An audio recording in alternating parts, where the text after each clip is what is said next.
And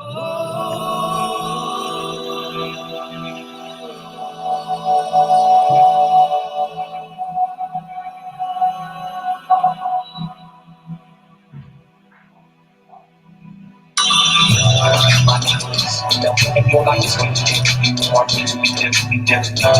My name is and your life is going to change. You are going to be different.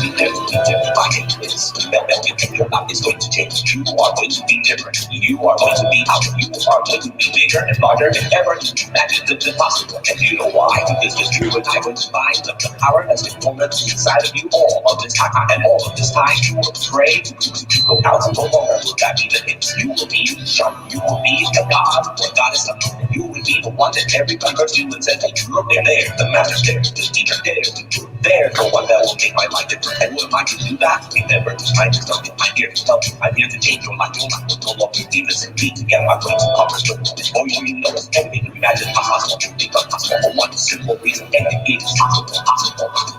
My name is and your life is going to change. You are going to be different. My name is and your life is going to change. You are going to be different.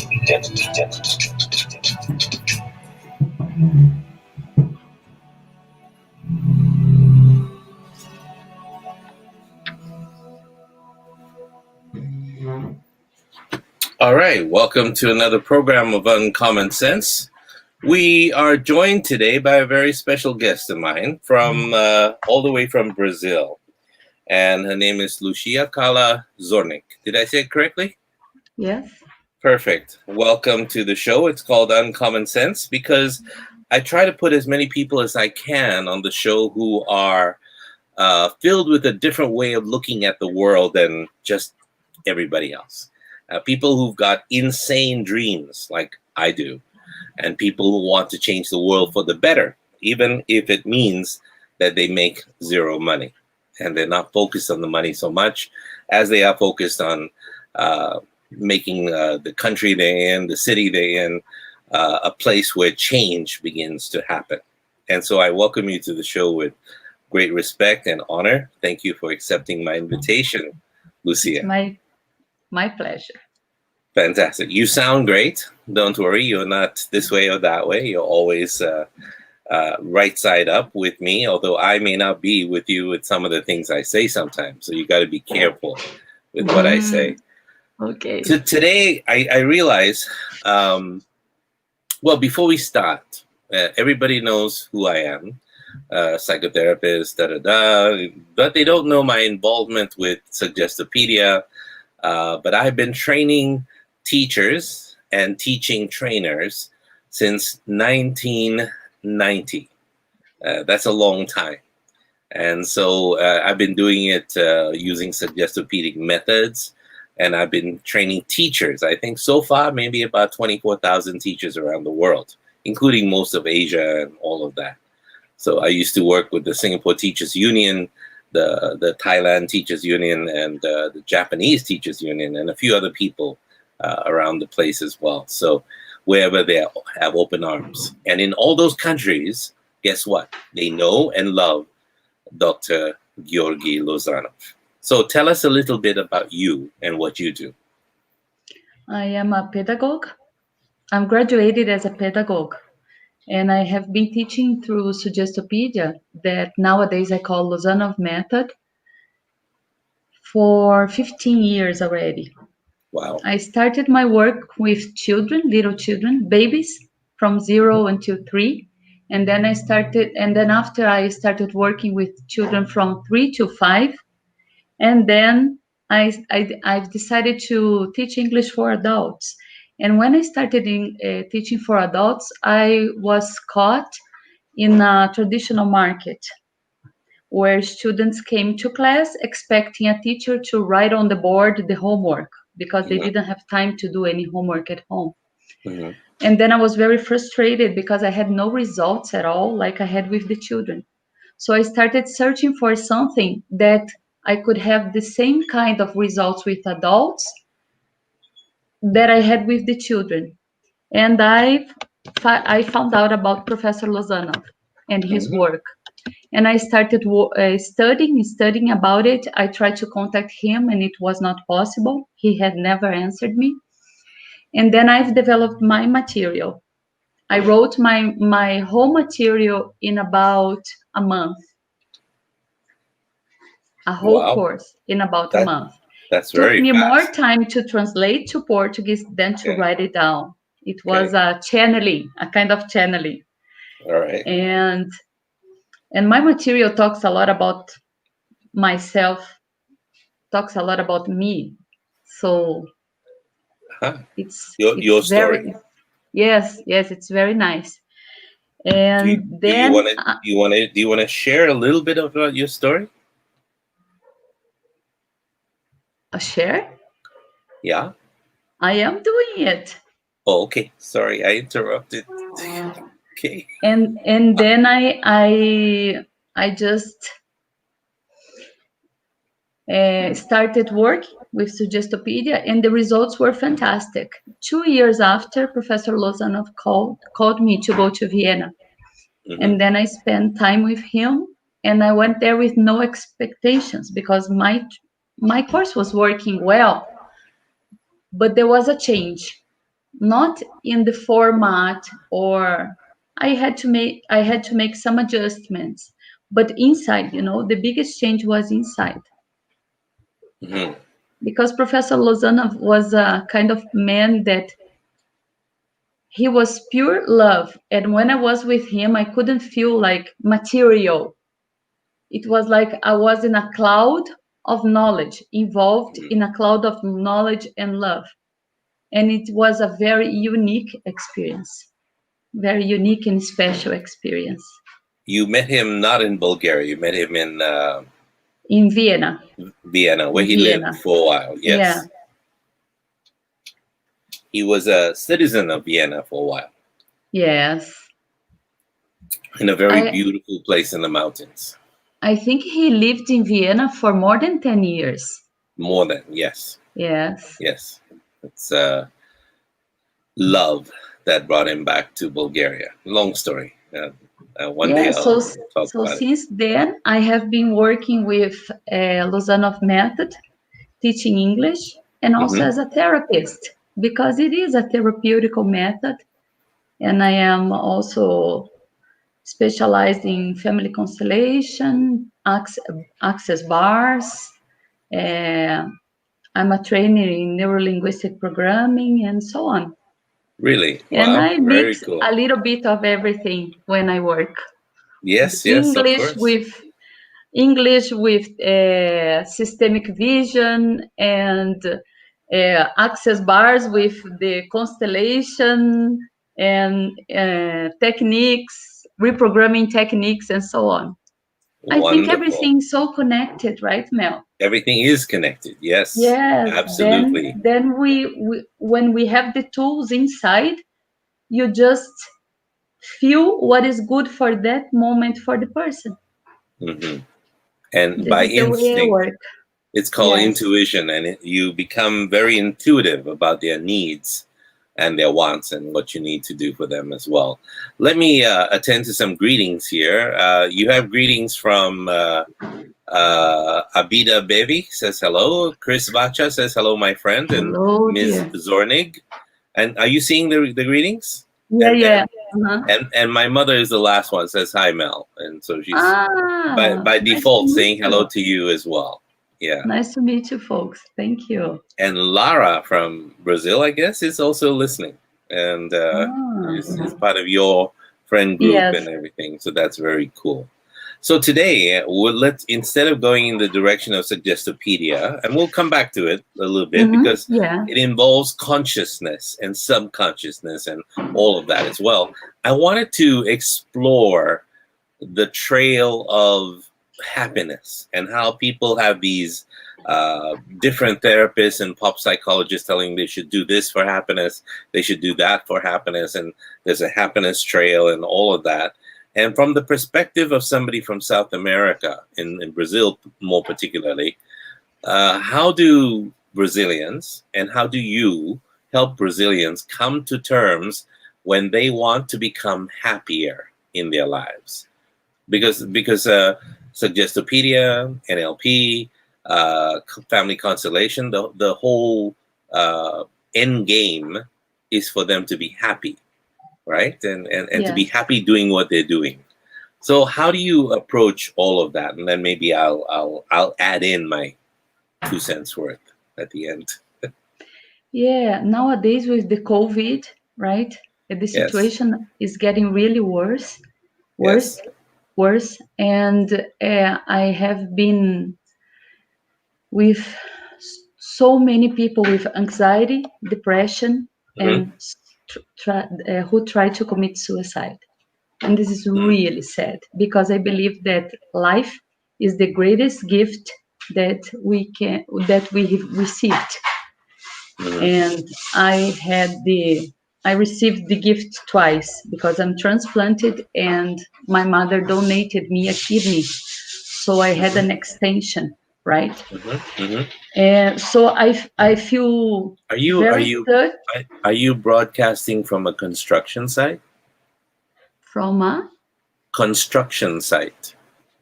I don't know, Like, I no, I mean, men and women working around you? no, No. Okay. no. Then it must be your cat scratching at the walls. Okay, go ahead. I'm so sorry. And then I feel very touched when I see people trying to take their lives, uh, to Yeah. kill themselves, right? So what I try to show them is to look at what is precious for them. So if they have children, uh, and for little things, because of course we can't be happy 100% of the time, right? There are Hmm. problems, there are Correct. difficulties. This is normal for Absolutely. everybody. Yeah. But if you start to pay attention to the little things and what is good, focus on good and not focus on bad, you will start to feed good. And the more you feed good, I believe that you open yourself for more possibilities, you know. Hmm. And another thing that I also teach them and is to open themselves for the questioning. Okay, I have this problem. Is this really mine? If the answer is yes, okay, Hmm. what is the teaching here? How can I deal with this better? If this was not happening in my life, what possibilities would I have right now? Hmm. With this happening in my life, what possibilities do I have? Right. What's the learning here? Crazy questions, and just throw the questions to the universe. But then when you open yourself for the questioning, you are out of the rational, you know? You are out of the focus on the bad. You are opening yourself for possibilities. Hmm. And this is what I Absolutely. believe. And the more you have, once I've heard a metaphor, you are with two wolves, the bad wolf, the bad wolf, Hmm. and the good wolf. Yeah. Which one is going to grow? The one you feed. Yes. So if you And feed the good one, you will yeah. start seeing good things. If you Yes. feed the bad one, everything is wrong, everything is difficult, everything is bad. Yes. And So this is what I believe. what are you gonna feed them? Your mother-in-law, or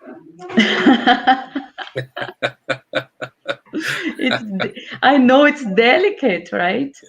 yeah, it But is a little bit. the more you work with people's feelings, especially through access bars, because during Yes. the bar session, I don't know if you are aware of this technique, you know. I've heard about it. Yes. Yeah, 32 points on the head, and then you Yes. liberate energy. Right. And during a session of bars, I feel uh, the good, I feel the sadness, I feel the fear that the person feels. All So right. sometimes during a bar session, I cry the whole session, and I don't take anything to me, but it's like because I am in contact with that. And sometimes you feel love, and sometimes you feel softness, lightness. And this is really beautiful, because when the person starts a session, the person is like, if you could see it, right? Mm-hmm. In Mm-hmm. imaginary, an imaginary scene, if you could see it on the on the side, the person is like wearing a black dress, and then suddenly when the session is all over, you see the person flying away with a white dress. I like a metaphor, you know. Yeah. Yeah. Some people have that uh, mental screen. Mm-hmm. You know what I'm talking Yes, about? yes, of Mental course. screen. They Yes. create So a if scenario. you had a mental screen, this is Mm-hmm. what you could see most of the sessions. And this is beautiful, right? Because the Sure. person Absolutely. is liberating what is necessary here. Yeah.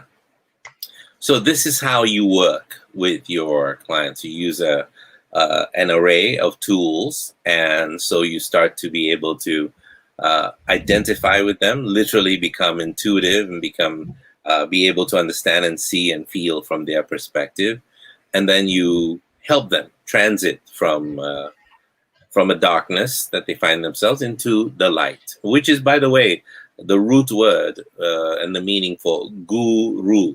Guru is when you take people from the gu, which is dark, to the Mhm. light, ru, ra, from ra. Interesting. Just to let you know. So you're a teacher. In that Oh, way, psychologically, you also bring them through that whole process. I would imagine that you do this with Suggestopedia and language courses at the same time. for sure.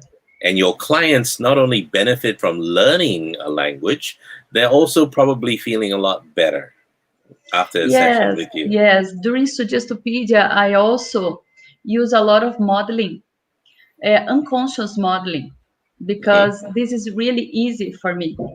So by after 2 or 3 classes during the day, like I'm moving my hair like this, like that lady, or I am making a face that is not mine. So this is Hmm. totally unconscious for me. And the more I get in contact with the field of the other person, more I am able to help, and the less judgment exists. I think Yeah. more people you know, and more you understand the pain of other people, Hmm. Hmm. more judgment you have inside yourself. And this is the greatest learning, because sometimes you don't feel comfortable with a person, and then Yeah. you think that, oh my god, this person is so arrogant, but you Mm. don't know how that person got the strength to get Yeah. out of bed in the morning and be arrogant. You don't know the Right. pain Right. inside, you know. Yes. Yes. So it's easy to judge what you see, but when you don't feel. So every time I, because this is natural for the human being to judge, Sure. right? Absolutely. So Yeah. yeah. So whenever I call myself judging someone, I say, wait, you don't know what's going on. Yes. Be nice. Yeah. Be nice. I try So to it's be like coffee. In the morning, I don't meet anybody. I just look for my coffee, and coffee is non-judgmental. Coffee is very, very, very loving and kind and warm in the morning, and just the kind of thing you want to sink into. Yesterday, I went for coffee with a student, I guess, from many, many Mhm. years ago. She used to be teaching in the place where I was teaching, in the International Technical Education or something like that. I forgot what ITE stands for, but she gave Mhm. me this cup. She says, "I listened to your broadcast, and it says I just do what makes me happy." Isn't that cool? I just do what makes me happy, and so I'm using it right now. I said, "Wow, that is my motto. I just do what So makes me happy." this is another thing. Yeah, So if it doesn't make you feel good, why do you continue? exactly. Why are you doing it? If it's not fun, why are you doing it? I think this is where you may want to answer Chris Bacha. Yeah, the problem of happiness and sadness, subject of depression or anxiety, never comes to life in our youth. It only comes after maturity and adolescent age. What do you think? This is relative because the suicide, I have been dealing with children trying to commit suicide. Mm, very, very tough. And so happiness, sadness, anxiety, depression, I believe there is no time for this. It is across the board. Yeah, it's a very, how can I say, a very thin line between happiness and sadness, anxiety and calm. You decide where do you want to focus and where do you want to go. Mm-hmm. A lot of people have a lot of myths about happiness. Myth means how do I say? How do I define myth? A myth is okay. A myth is a mistaken belief about happiness. They think they say things like, "I'll be happy when I'm married to the right person," and that doesn't always happen that way. When you take a look at that, or some people say, "I can't be happy when my relationships have fallen apart." Father, mother, brother, sister, husband, wife, whichever.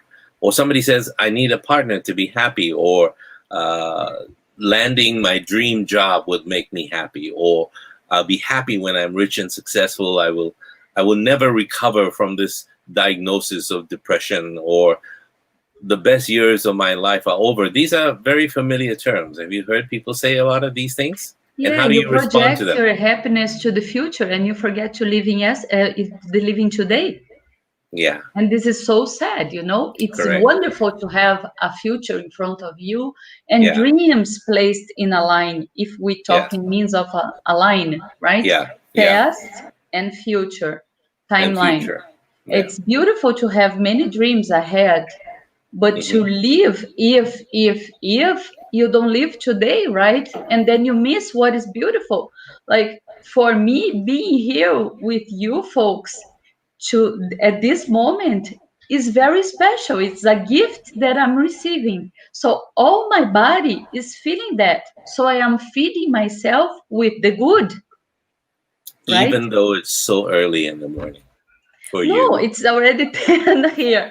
It's already 10 here. I'm not a morning person. That's why Mel is joking with me. I'm a night person. So I take a little bit longer to function well in the morning, right? Especially in with people that I don't know yet very well. But at the same time, I'm so full of happiness that this moment is important for me. Like I have dreams for the future, but if I start putting ifs, right? Ifs. I don't enjoy this now, and this is precious. It's a precious opportunity being here. In NLP, it's called the what if paradigm. So the what if paradigm: what if I fail? What if I die? What if I'm rejected, and so on and so forth. And you counter that with cognitive behavioral therapy. Another thing you must put under your belt. It would be something that someone like you can utilize with a tremendous amount of good for people as well. So I was thinking of, on the Earth, there's a city up in the Arctic Circle somewhere. What that city is daylight 24/7. Have you ever seen? It's never seen darkness in its entire life.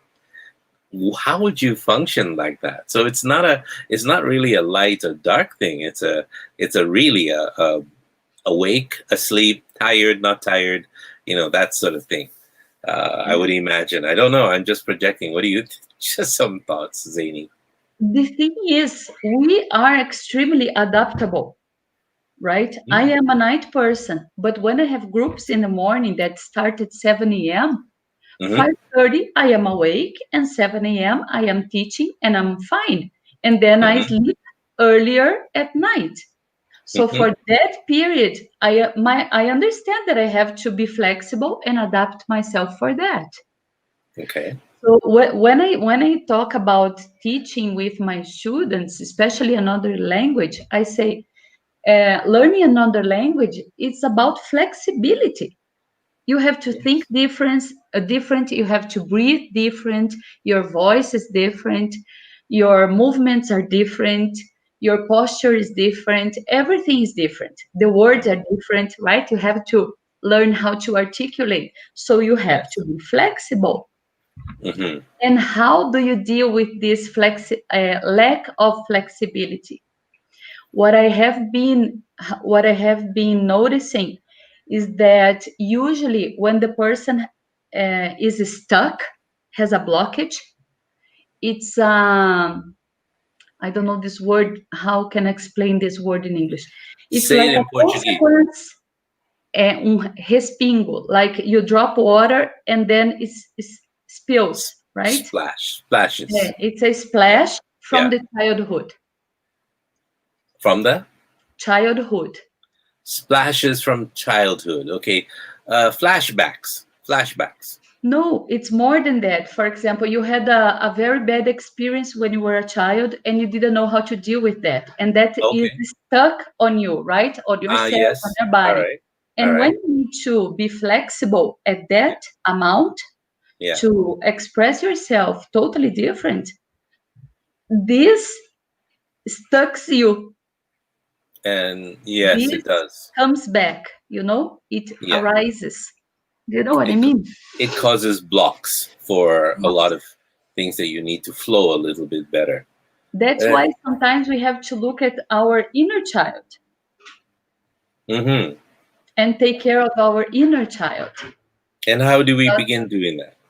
How would you advise people listening right now to do that? I usually make a very simple and beautiful technique. I Unfortunately we don't have time for that, but We it's a don't. We do. We do. We have two you hours do. or So can I more. do it? Want to do it now? Yes, can I? Okay, everybody, listen. Okay. We are in conversation with Lucia Carla Zornick from Brazil. She's on a sign says suggestopedic language teacher, but she's actually also a therapist, and she's a multidimensional human being with a lot of insights. And yesterday, when we had a Instagram live, which is my first time, by the way, my virgin Instagram live was with you, and I had such a ball of a time with this woman and her ability to see past, and her energy is just your energy is amazing. Mel, It's so wonderful, thank you and so much. so she's now teaching us many things about what she does with her clients, her language school clients, and who have become her friends. I would gather, and she's going to teach us a technique right now to do specifically what? To rescue your child. To rescue your inner child. So drop whatever you are doing, the video games, the televisions, turn it off. And Lucia is going to begin, and I'm going to give her the floor. Begin, ma'am. Okay, I will ask you to close your eyes a little bit and imagine a number from 0 to 10. And the first number that comes to your mind is the age of the child that we will be rescuing. Okay, and now I will invite you to imagine in front of you a beautiful door, and behind you on your right side, you have your father. On your left side, you have your mother with you. And then you open that beautiful door and you enter a gallery. And your parents are there with you. And you start visiting this gallery. And while you walk, you start noticing many familiar things because this is the gallery of your life. And you start walking and you start seeing pictures of your mother pregnant of you, of your birth. Some pictures are bright and colorful, some are not so much. Some can be black and white, some can be even with a gold frame around. Doesn't matter, they are all part of your life. And maybe you can find some objects on the way, a toy, a rattle, a bottle, a milk bottle. How fun, huh? Do you remember the taste of your bottles when you were a baby? And then you just start looking at your first childhood, early childhood, first period of your childhood. And your parents are there with you. And then you start looking at yourself, learning how to walk, to talk, learning so many things that you have never realized that they were all achievements for you. And suddenly you look beside you, and beside you now is that child with the age that you decided, the number that came to you. Maybe the child beside you can be a baby, or can be a 2-year old, or can be an 8-year old. Doesn't matter. Just invite this child to visit this gallery with you.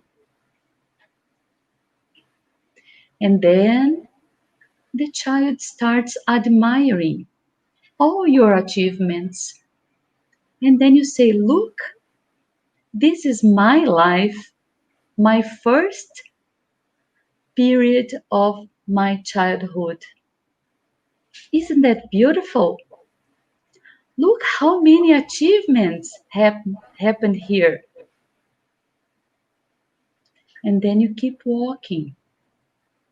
And maybe you see pictures about your first day of school. And when you look at that child beside you, the child is also experiencing everything that you are doing in this gallery. And you keep walking and visiting the gallery, and you show the child every detail of your development, every detail of your life. Doesn't matter if it was good or bad, because this doesn't matter anymore, right? Look at your achievements, everything you achieved. And then you start growing, and maybe you can see pictures of your teenage years, of your first love,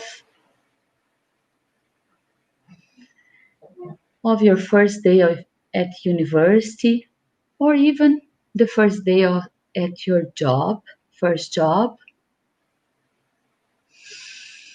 And you just visit this gallery and you feel all the sensations again. And then maybe you can start visiting part of your adulthood. And then you keep listening to songs that were part of your life. Maybe you can taste some food that you really enjoyed and it has been a long time that you don't eat. Maybe you can see pictures of people who you haven't seen for a long time. And maybe you thought you had forgotten those people. And then you look back and you give a good look around.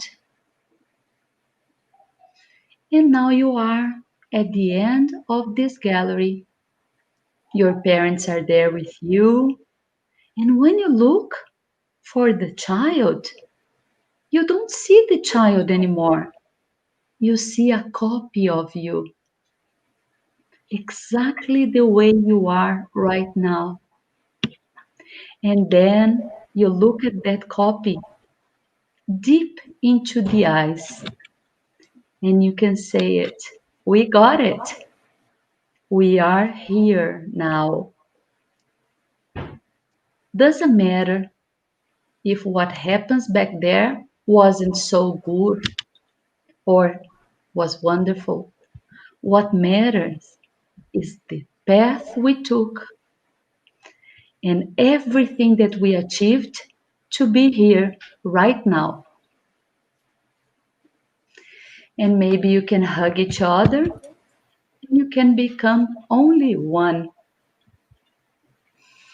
And you take a deep breath and you look at your parents and you say, "Look at me, mommy and daddy.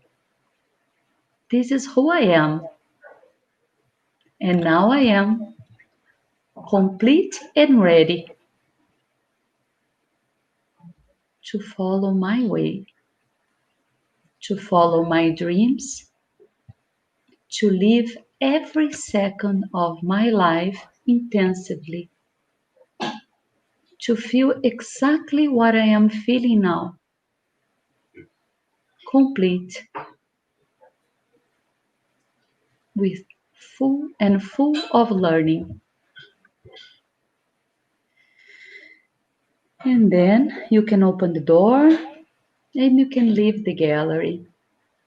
And in front of you, yes, there is your future there, a beautiful future.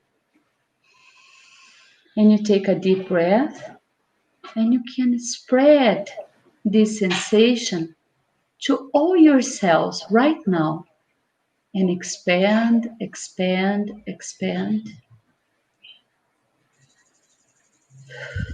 And then, yes, you are ready for the next second.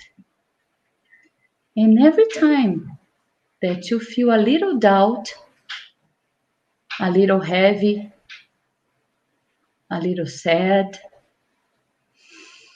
just take a deep breath and remember this sensation of being a complete being, a complete human being,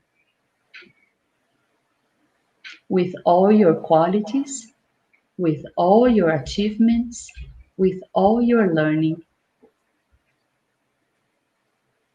And then you can start opening your eyes and come back here.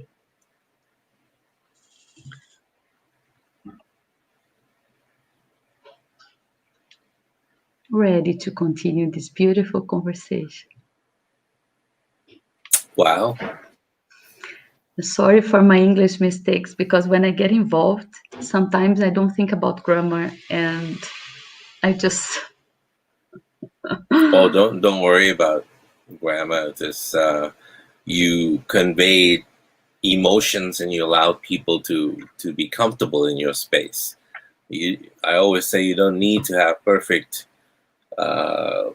language. Sometimes even when the disciples of Buddha, the story is that they all preached to very many people who spoke different languages, and he preached in their language and they preached in their language, so everybody understood. And I think instead of thinking of it as language, we've gone meta language, and we've gone to a level where it's not necessary to have the verbs and the adjectives and everything just perfectly aligned, and the nouns and all of that. So it's amazing. You are conveying emotion with your sincerity and that's what suggestive Peter is all about. That's what psychology is all about, isn't it? Yes, that's true. Yeah. Effective psychology, anyway. So we have Rena Tay. Rena, thank you again for the cup. I'm using it, as you can see. I may have forgotten to wash it though, but I guess it'll be okay. So, I hope and no COVID in the cup, right? wow, didn't think about that. She says, Yeah, "Great, people are freaking out about this, right? yes, yes," and they should be, they should be. Mhm. And Clady Manzo says something in Brazilian, in Portuguese. Yeah, she What does she? says, I'm very touched and very motivated right now, teacher. Wow, wonderful. So they're listening. You're actually getting a lot of people listening to you from Japan, from Slovenia that I can see, Bulgaria. Also, one or two people are tuned in. And soon, later, after this, after we are on, then more people come on. And when I get my Facebook orientation correct, we'll get the SEO right, and we'll have more people listening, because it's every day there is 500,000 broadcasts on the planet. 500,000. So you can imagine, how do you make sense of it? How do you get to the front of everything? It's going to be very difficult. So somewhere someone needs to focus on the content, and while somebody else focuses on the marketing.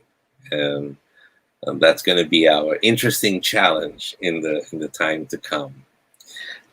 We were talking about happiness, and that exercise, just to do a debrief, what will it do for people? What would they be experiencing? Or if any of you who are listening right now have any feedback for how it made you feel, you can either go on Facebook and leave a comment, or go on StreamYard and make a comment as a reply as well.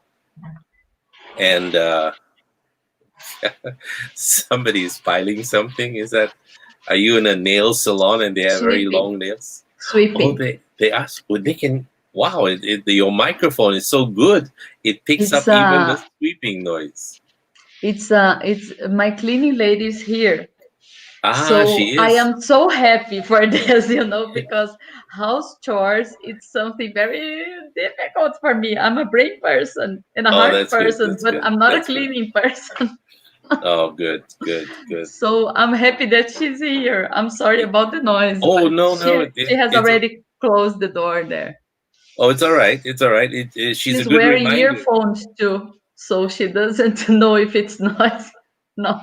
Well, it's a good reminder for me that I need to sweep my house too at some point. Woo. So good. Thank you.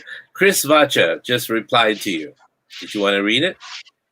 Your therapy brought out my youth and all the people who interact in my life and brought me confidence to adjust my present. Oh, that's beautiful, Chris. Beautiful. Wonderful. Sometimes this is so precious, to take some time when you think about the past. Think about what was good about the past. So people that you love and you don't talk for a long time, right? Food that you used to eat and enjoyed a lot, and it has been a long time that you don't taste. Yes. So try to bring gifts from the past, right? Wonderful. Yes. To give you a little bit of a background, on Wednesday we did a program on depression and overcoming grief, and because Chris had lost his partner of 15 years, his wife, or common law wife, and they were not married, but they were in a relationship, so she died. And so this is very useful for him because he needs to find himself coming back. I've heard the show during this night because I was going to be here. Yes. I left you talking to me all night.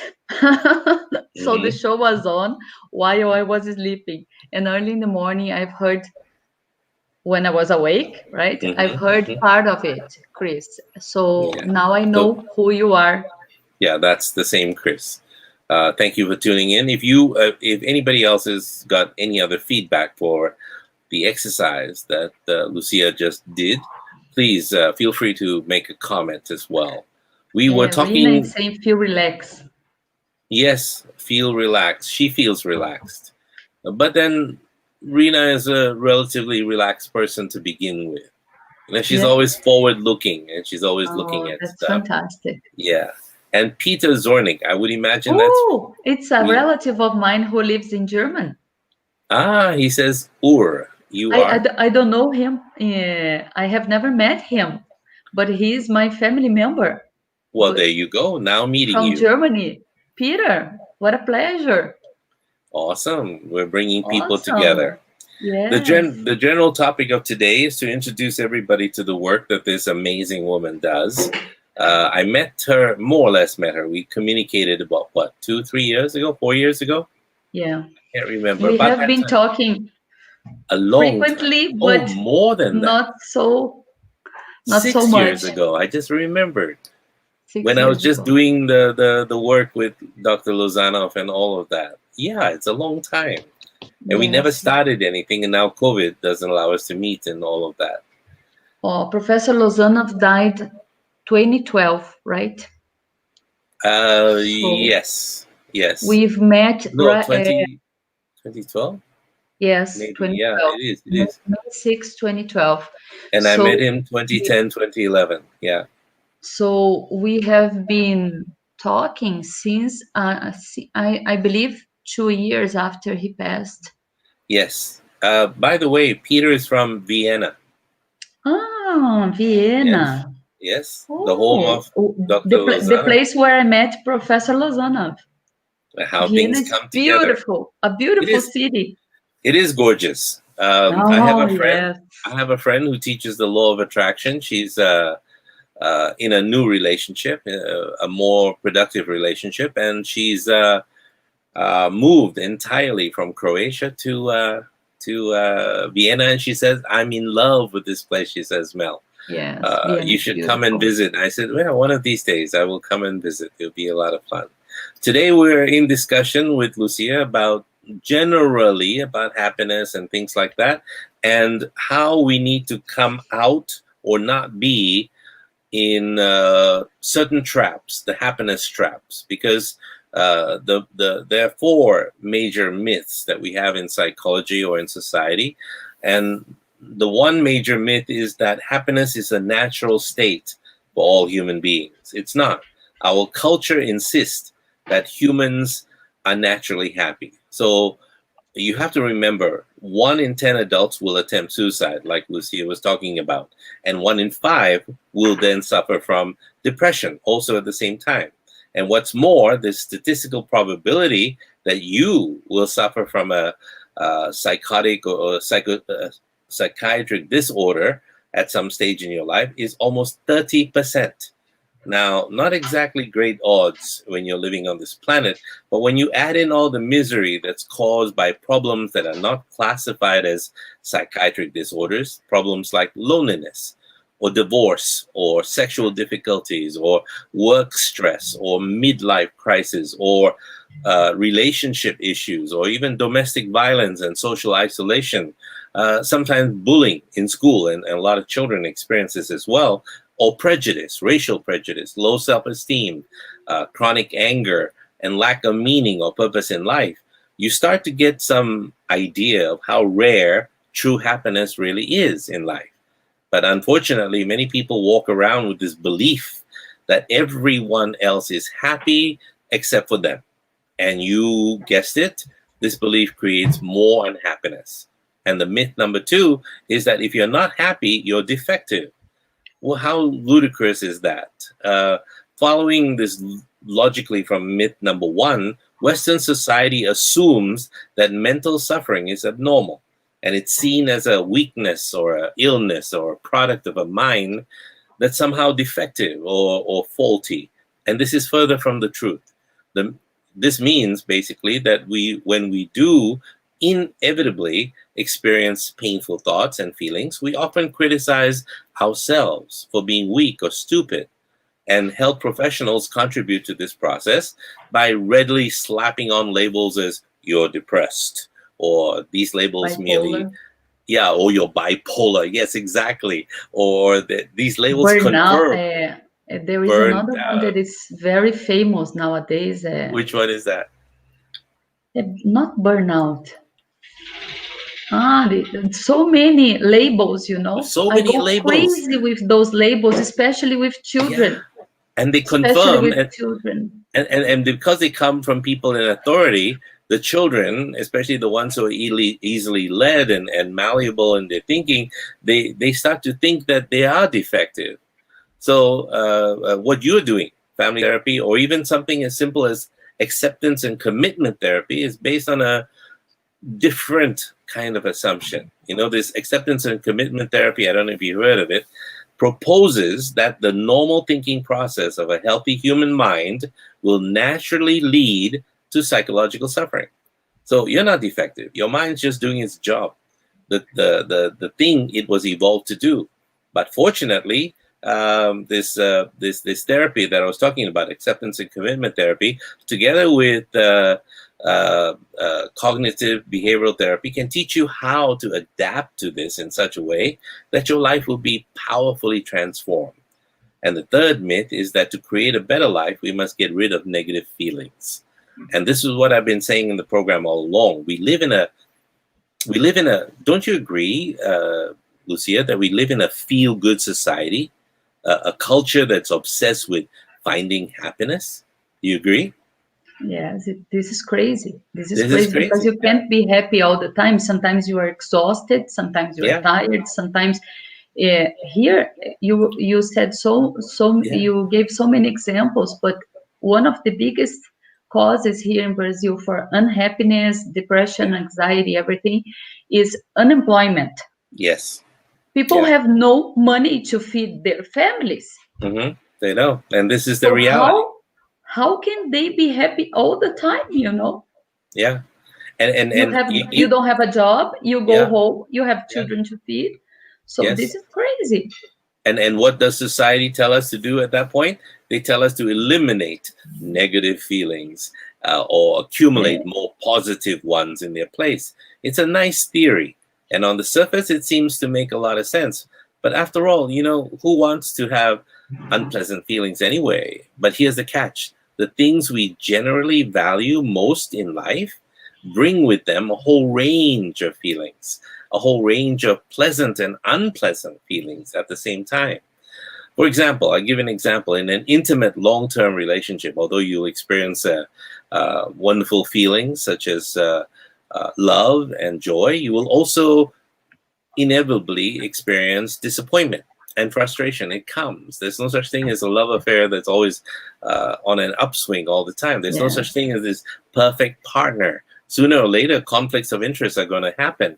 And the same holds true for just about every meaningful project that we embark on, although they may bring feelings of excitement as we feel about different projects we run. And Lucia is doing one of the biggest projects also in Brazil, is to bring Suggestopedia there and grow its influence. And she's enthusiastic about it. But also at the same time, sometimes she will feel, fear or anxiety or stress brought on by the circumstances of the thing. So if you believe that's third myth, then you're in big trouble, because it's pretty impossible to create a better life if you're not prepared to have some uncomfortable feelings. And the final myth that you must pay attention to, and I'm speaking, Lucia, from a psychology perspective, right? Mhm. You should be able, what the myth is, you should be able to control what you think and feel. This is bullshit, utter bullshit. It doesn't work that way. The fact is, we have much less control over our thoughts and our feelings than we would like to have. It's not that we have no control, it's just that we have much less than the experts would have us believe. We're not yogis that can sit in the middle of the mountains and have total control over their thought processes and emotional states. None of us are built that way. And so modern society doesn't allow that to happen. But we do have a huge amount of control over our actions. And it's through taking action that we create a rich, meaningful life. And that's why I said acceptance and commitment therapy. It spells out ACT, which is basically ACT, rather than the initials, ACT, which means for the therapy. So the vast majority, overwhelming majority of self-help programs tend to come from this myth. I don't know if you know it, and all of them are wrong. That's why people are going to be going deeper and deeper into the depression, because people think that this is correct. That people think that you should be able to control what you think and what you feel. many approaches teach you to identify negative thoughts and replace them with more positive ones. Other approaches, encourage the repetition of positive affirmations. Everything that happens is for my highest good and greatest joy. Or I am strong. I am capable at all times. I am beautiful. I'm love. I'm loving, And other approaches also start the people to visualize what they want, vividly imagine themselves the way they want to be, vis-a-vis The Secret. That's why I wrote The Meta Secret, because I wanted to give them the truth. And the basic problem with all of these approaches is that if you challenge your negative thoughts or images, instead of repeatedly filling your head with positive thoughts and images, you will find happiness. And that is not true. If only life were that simple, Lucia, if only it was that simple, you and I would be out of a job. I'm willing to bet that you've already tried, and many other people have tried countless times to think of more positive things or think of things more positively, and yet those negative thoughts keep coming back and back again. But this is natural. Our minds have evolved over 100,000 years to think the way they do, and it's not likely that a few positive thoughts and affirmations will change them all that much. It's not that these techniques have no effect. They can make you feel better, but temporarily. And Lucia is engaged in therapies along with a language school that allows her to change people permanently from the inside out by changing the way they think or want to think about a particular thing. You see, they will not get out of negative thoughts over the long term. And the same holds true for negative feelings such as anger, fear, sadness, insecurity, guilt. These are natural, all natural. And some people are saying you need to eliminate this. That's not necessary. See, there are multitudes of psychological strategies to quote unquote get rid of such feelings. But you see, you've discovered over time, even if they go away after a while, they're back. Just like the cleaner is back, cleaning the room and sweeping the floor and doing the same thing. No matter what you do, circumstances are such that people come back or things come back and situations come back to create that. So when these things do come back and so on and so forth, the likelihood is that you're like most humans on the planet. You've already spent a lot of time and effort trying to have a good feelings instead of bad ones. And you probably found that as long as you're not too distressed, you can to some degree pull it off. But you also discovered, as Lucia is going to continue talking about this, that your level of distress increases your ability to control your feelings, progressively lessens over time when you leave it alone. And sadly, this myth, the last myth I was talking about, is so widely believed that we think to feel inadequate when our attempts to control our thoughts and feelings fail. We really are inadequate. So you need to pay attention to all these traps. Then they literally set us up for a struggle that we can never win. And the struggle is against our whole human nature. It's a struggle that builds the trap. And here I'm in conversation with Lucia, and she is the person that is taking the first step towards helping everybody else around her by changing the way they want to feel and the way they want to think. It doesn't mean you won't feel happiness. It will unhappiness. It will come naturally as life. And if you have children, it will come faster. If you have a spouse, or not, a spouse or not, or spouse, same or not. You see, but you see, even the or not will never happen. There will be a lot of negatives, but hopefully, if you experience more positive interactions than you do negative interactions, you're ahead of the game. It's more, what did you say in the beginning of the program? More fun. You're having more fun. More fun. Yeah. And if you're not having more fun in that relationship, why the F are you in it to begin with? Right? Yes. For what? I had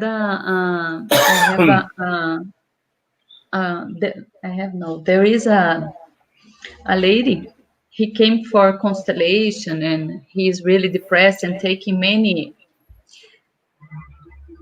pills for depression and to sleep better. But then with the pills, she doesn't sleep at all. she's getting, the problem is like the medication for depression sometimes starts up anxiety. And then she started to get anxious and everything. And then she said, oh my God, I think I need another constellation. I said, no, you don't need another constellation. After the constellation, what changes did you make on your routine? What have you been doing for yourself? Yeah. And then she said, nothing. I said, so no change will come. Exactly. Yeah. Because you have to, you need to take a step, right? You have to decide to look inside you and what is good for you that moment. You have to connect with yourself, with your needs. You have to be, how can I say, selfish for a little bit if you want to get out of a big depression, right? Right. Okay, what is good for me? What do I need today to feel a little bit happier? Do I need an ice cream? Go get an ice cream.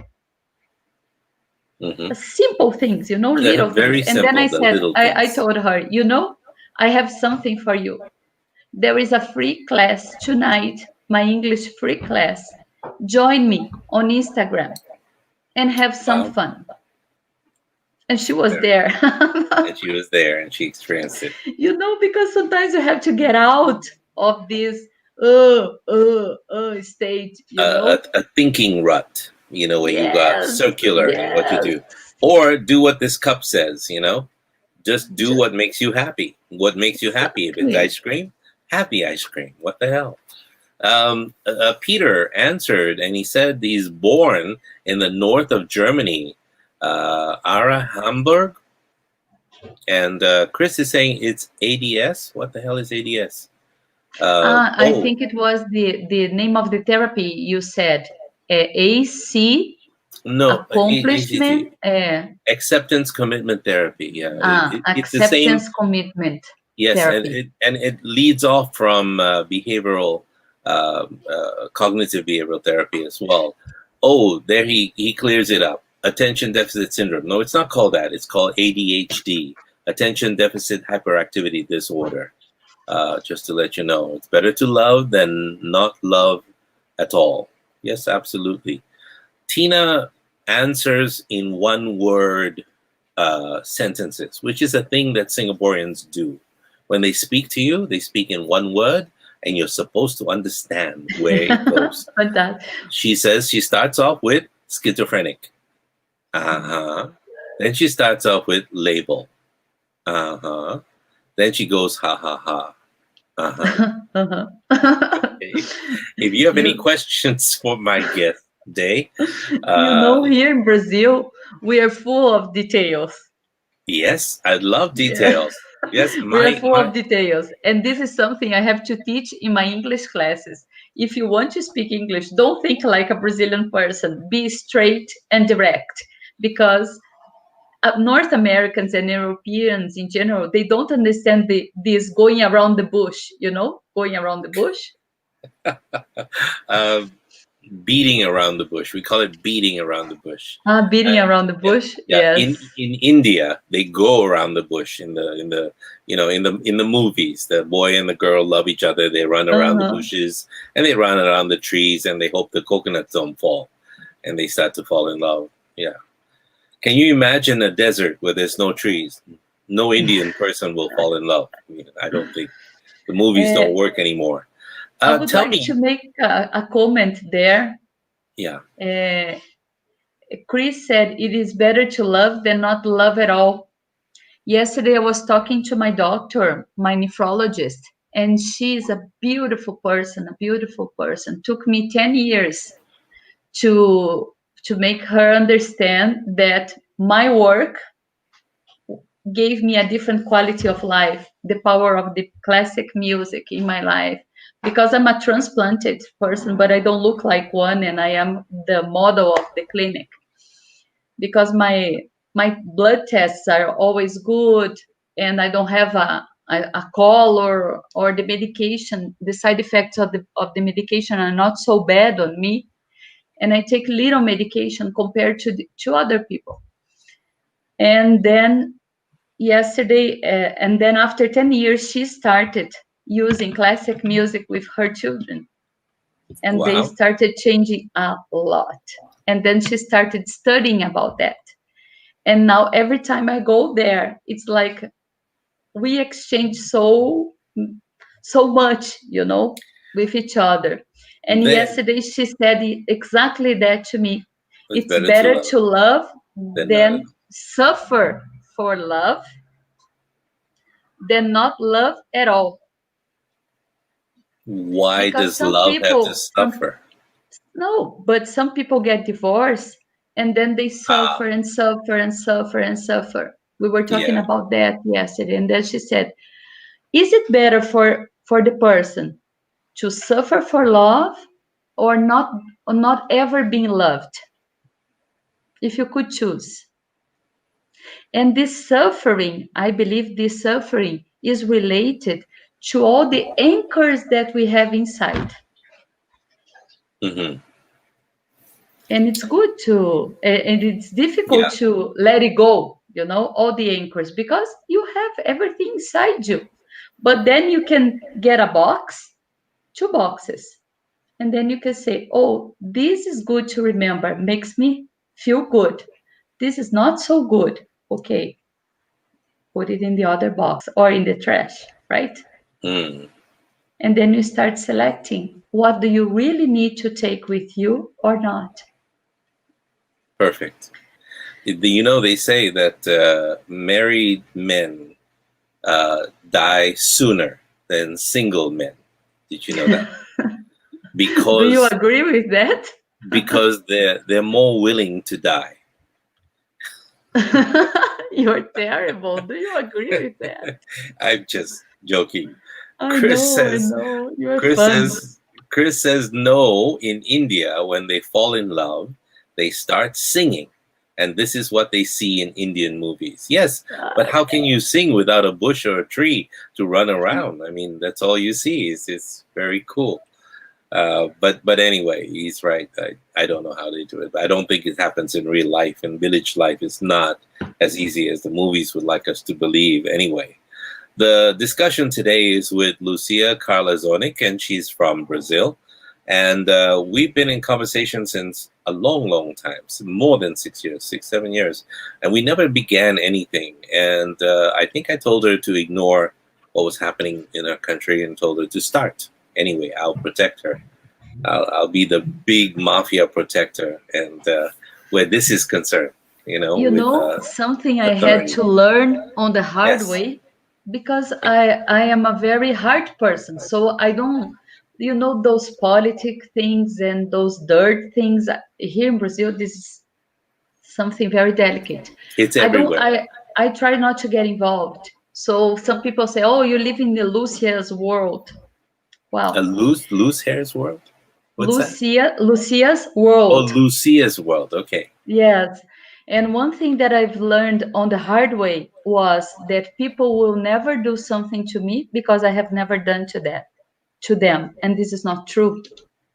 So this is what you were talking about. Yes. For example, now that I started on Instagram with a whole different program,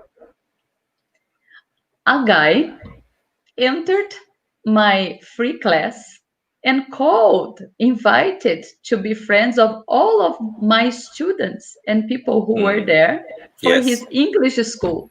Yes. And I This. just found out because my daughter was there. And then Yeah. she said, look, this is school. And he's trying to sell exactly the same product. Yes. So No he's ethics. No copying it. ethics.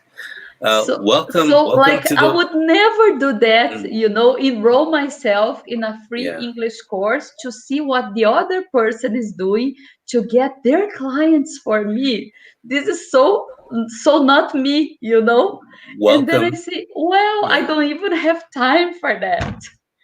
In my last 25 years of motivational speaking, public speaking, and seminars, this has happened to me almost on a daily basis. And it's very difficult. I remember in Singapore, 15, 20 years ago, I think it was, the government invited me to come and do a program because they were trying to get graduate men to marry graduate women. but Mm. they, we're practicing a form of eugenics, but we don't make it public. But the decline in relationships and all of this it was falling, and the numbers of Singaporeans producing babies were falling as well. And so men didn't know how to meet women, and women didn't know how to meet men. So I taught a course on relationship skills. It was Mhm. 2 hours, 3 hours, maybe four. In one, I did the whole day, and these two characters from Australia were sitting in the back, and they were taking furious notes and taking pictures of the slides that were up there. In those days, we had slides. We didn't Uh-huh. have the Uh-huh. PowerPoints, the plastic little things, and we have overhead projectors. And they were in there taking all these pictures and stuff. And they said, "Oh, we should bring you to Australia and do this. We'll Uh-huh. run, together. We'll Uh-huh. work and Yeah. all of that." And I didn't hear from them for many, many moons. And then all of a sudden, I happened to be in a hotel, a Furama hotel in Singapore, and I was doing a speech to CEOs of Singapore. A whole bunch of them, maybe about 50 of them, gathered to listen to me talk about da da da da da. And I was the guy who doing the keynote.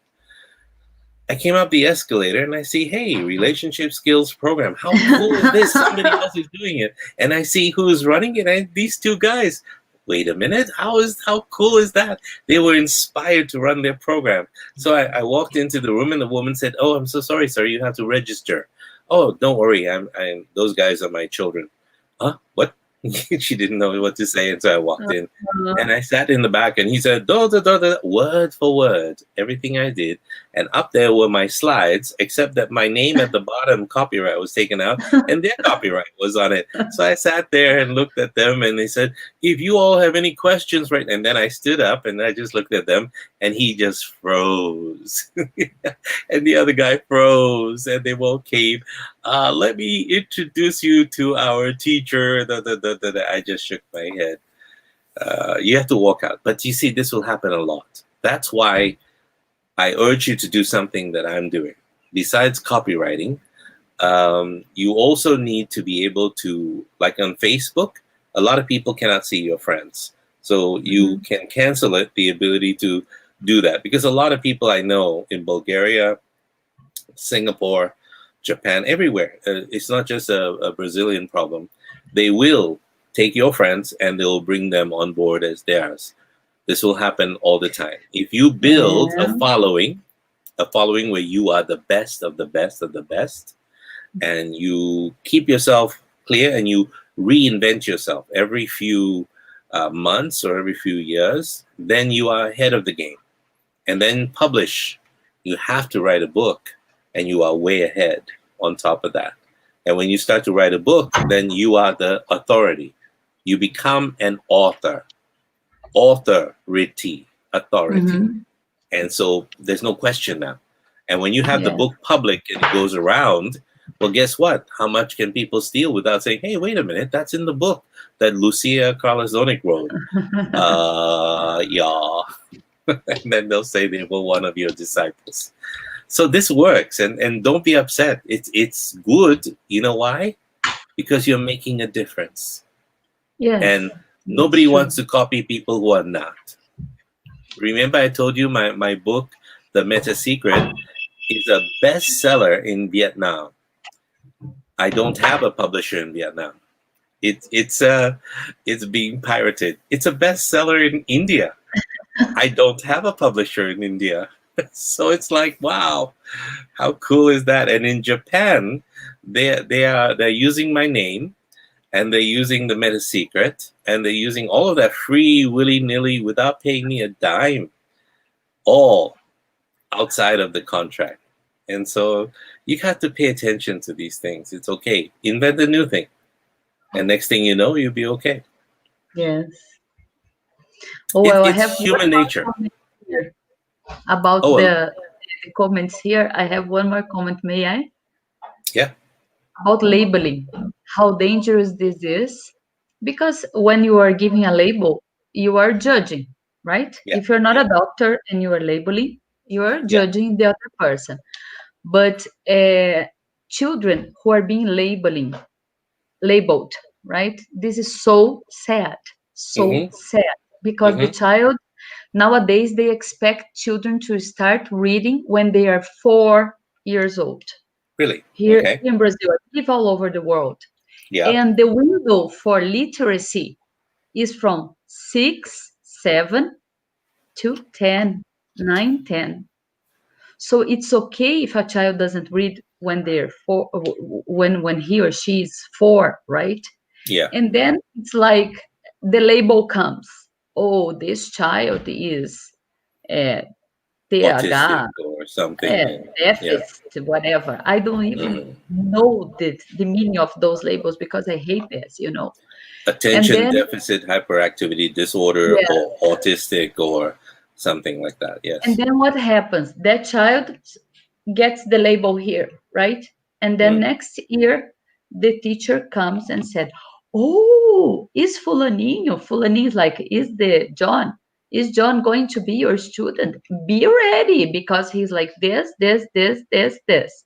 What Mhm. happens? The next teacher is already with a big wall in front of her Mhm. to protect herself from little John, right? Yeah. And then the child has less contact and less help than before. And this gets really and really and really big and serious. And sometimes the child is an artist. I had a case like Yes. this. The Yes. child, he was 4 years old, five Mhm. years old, and he used to draw uh, those Japanese cartoons. Mhm. Manga. Perfect. Manga. Manga. Yeah, manga. Perfect. But he couldn't write. And then he had a big label. The teachers wanted him to go to a phonoaudiologist, to a therapist, to a psychologist. They wanted Mm. a diagnosis. And then they Yeah. start giving medicine to the children. Yeah. It's wrong. This is so sad. So sad. You see, our education system, I told you yesterday, is more than 200 years old. It's obsolete. And the intelligence scale, before when they measured IQ, it was on something called the WISE scale, WIESS, the WISE scale. Now Mhm. we've moved on to 9 intelligence scales. Spencer Kagan is one of these people that came up with that.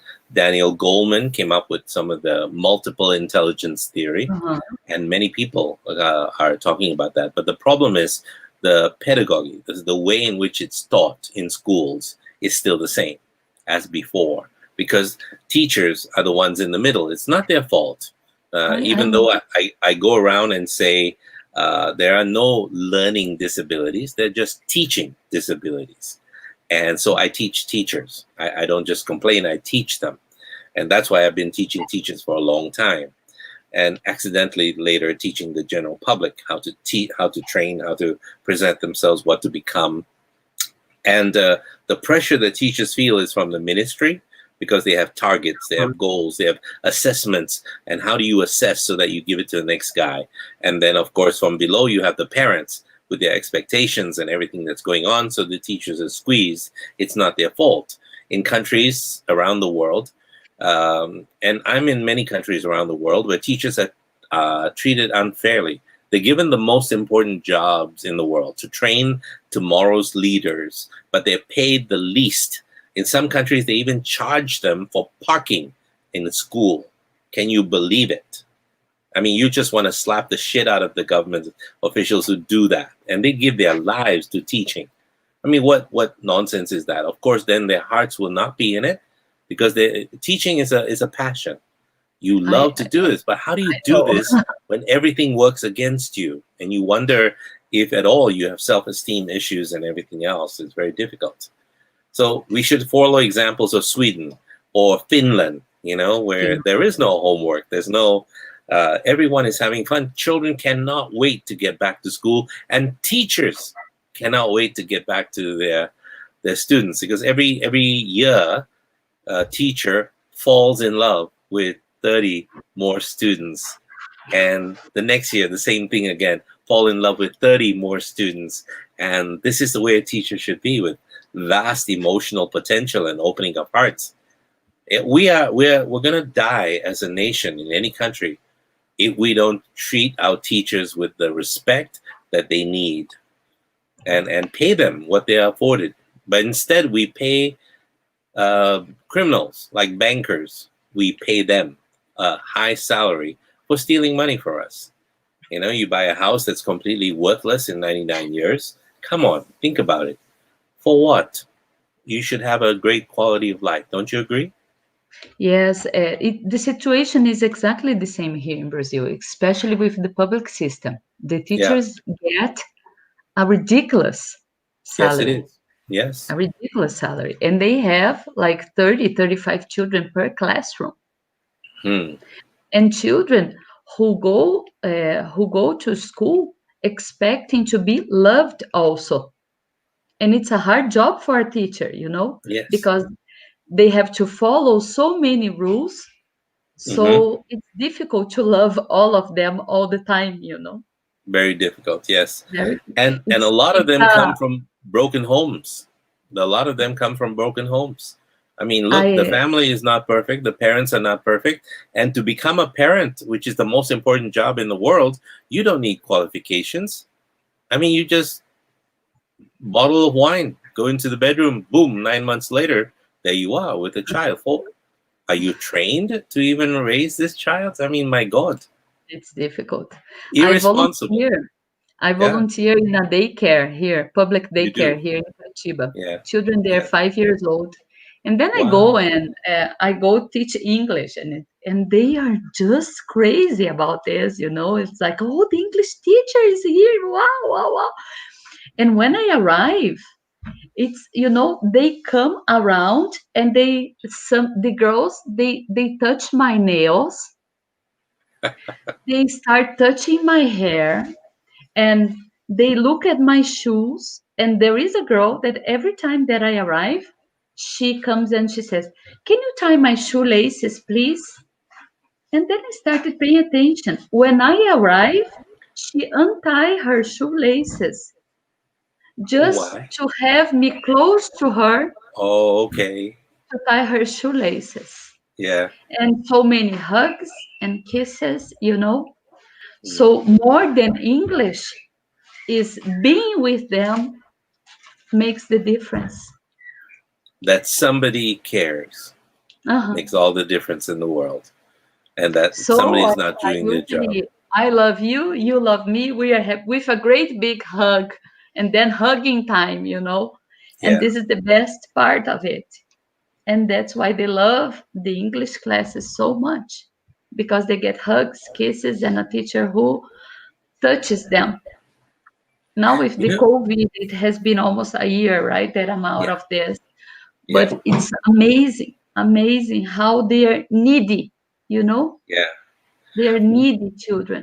Wouldn't it be amazing if we, instead of indoctrinating our children, we teach them to question everything and everyone, and we start the day instead of raising a flag and saying the national anthem and all of that, and we vow to kill other countries and bomb the shit out of people, I was whatever. raised like this. Yeah, so was I. you Um, know, I was and raised in a in very traditional school here in Curitiba can who you imagine prepared in Bulgaria, same thing as well, I was even raised in worse. a Yeah, very traditional school who yeah. is focused on vestibular. Vestibular is a test that you take when you finish high school to enter university.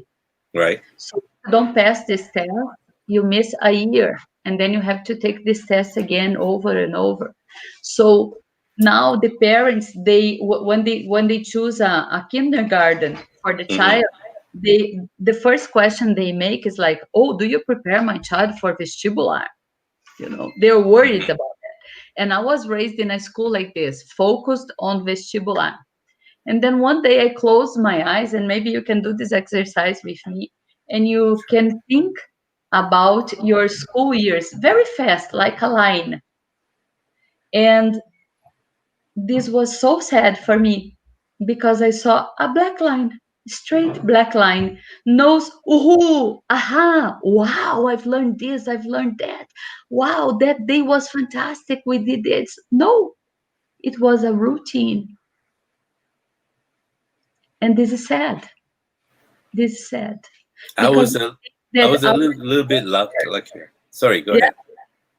our school years should be like full of like, wow, I remember when I've learned that, and it was magical because we did this an experiment, and then we were in a group and we were studying about this. Your job was doing this, her job was doing that.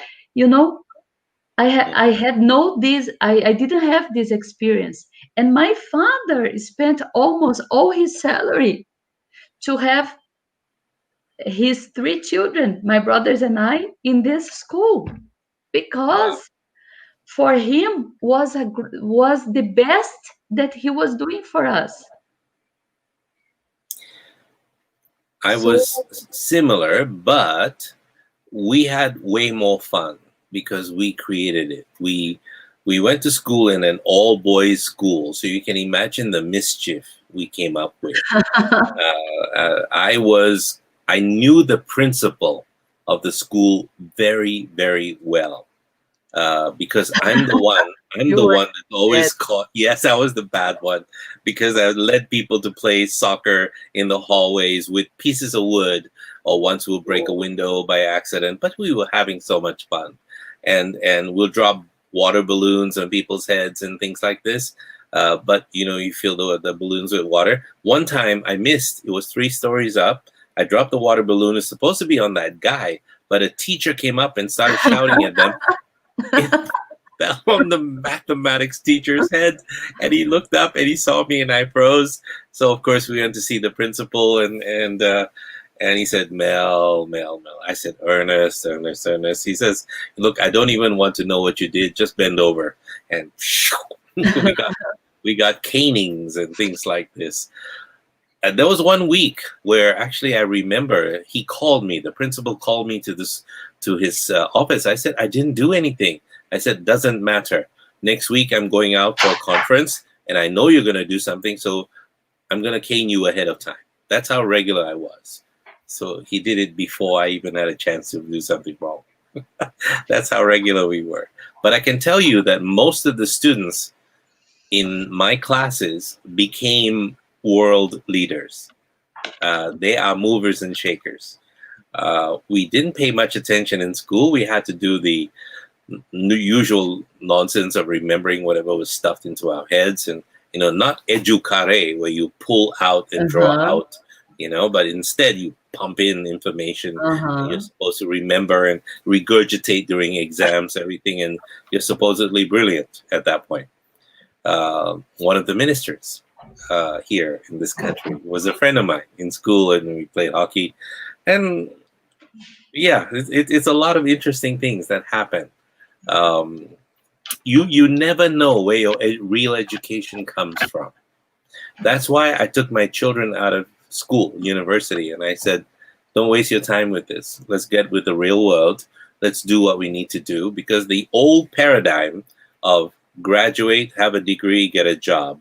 Well, a lot of the rude shock that's meeting everybody around the world, graduates no longer have jobs waiting for them. They're competing with foreigners. They're competing with people who are coming in from every other country in the world. They're finding that the jobs are becoming obsolete, taken over by machines, taken over by AI and robotics. AI doing the work of accountants, AI doing the work of writers. Can you believe it now? They invented an AI too. Lawyers too. Lawyers was 3 years ago. They came up with that. We knew their job was redundant, but the 2 weeks ago they came up with an AI that if you ask it to write an article, it can do it based on what you just will tell it the article is about. It'll spit it out. Original writing. An AI can write books, 1,200 books in a month. That's how AIs work. So we're feeling a little inferior as a species. It's amazing, isn't it? So what are we going to school for? What is the school like? Lucia, of the future of the 21st century. What is that school going to look like? We cannot repeat this. We cannot keep on doing what we're doing. What is it like in your mind? Nowadays, we're so full of information, right? Information is around all the time. So, like children, they play advanced video games with motor skills and strategies, strategy thinking, and everything. And then they go to the classroom and they sit and they have to sit and stay still and pay attention to someone speaking, like, and then go to notebooks, like how can you get a child who is already forward to sit down and be quiet, you know? Yes. There's a I book. believe you have to teach children how to develop more and more skills. There is a book. Free them to develop their skills, There is a because book that, knowledge is already available. yes. There is a book that says exactly what you just said. The book is called The Edison Gene, Gene. And it talks about students and their ability to invent and create, and that the teacher is slow in delivering information to them. And the internet, the little things that they have in their hands, can give them information lickety split, and their attention span is literally the attention span of a fly. They will watch a video from TikTok. That's why TikTok is so popular, is because what? You have something delivered in less than a minute, and that's the attention span. And if you have something more than 9 minutes, no one's going to listen to that interview, that this or that. 3-5 minutes max, stop. And those are the ones that get the most hits, and everything else. You want to teach them something real? No, it's not going to happen. It's going to be It's difficult. like the do-it-yourself generation, right? So project, form a hypothetical school of the future where students will come, That's say, a great challenge. 10 years in the world. Yes, 10 years later in the world, we start one. Let's say we'll call it the Lucia Mel School of Deal. possibilities. Yeah. What would it look like? Okay. I can imagine. I'll be at the gate. Yeah, I'll be not the principal. We need a principal who's a bit tougher and all of that. I'm not so tough. But when they come in, the first thing we do is either give them a high five or give them a hug, like you would say, and say, "Hey, welcome. It's been good to see you. Come on in." Oh, holy cow, you are late. What is wrong with you? We gotta start. Come on. The movie is gonna start. What movie? You're late for the movie. You go to the class. When I used to teach little children, 3-year-old children, I used to arrive in the classroom, and every time I opened the door, I said, "Hello, hello, where's my kiss?" And then they would come and hug me and kiss me and everything. Wow. And one day it was Teacher's Day. And then I said, "Okay, today you'll be the teacher. So who wants to go first?" And the little girl, big round eyes and black hair, she stood up and she said, "I'll go." And she went outside, looking like, what is she doing, right? She opened the door a little bit, and then she said, "Hello, hello, where is my kiss?" And she entered, and she waited for everybody to hug and kiss her. So this example I usually give when I'm talking about modeling, Yes, that absolutely. we know how to we learn how to model since we are very little. And this was so special for me because I looked and I said, "Oh, I'm teaching more than English here." Right?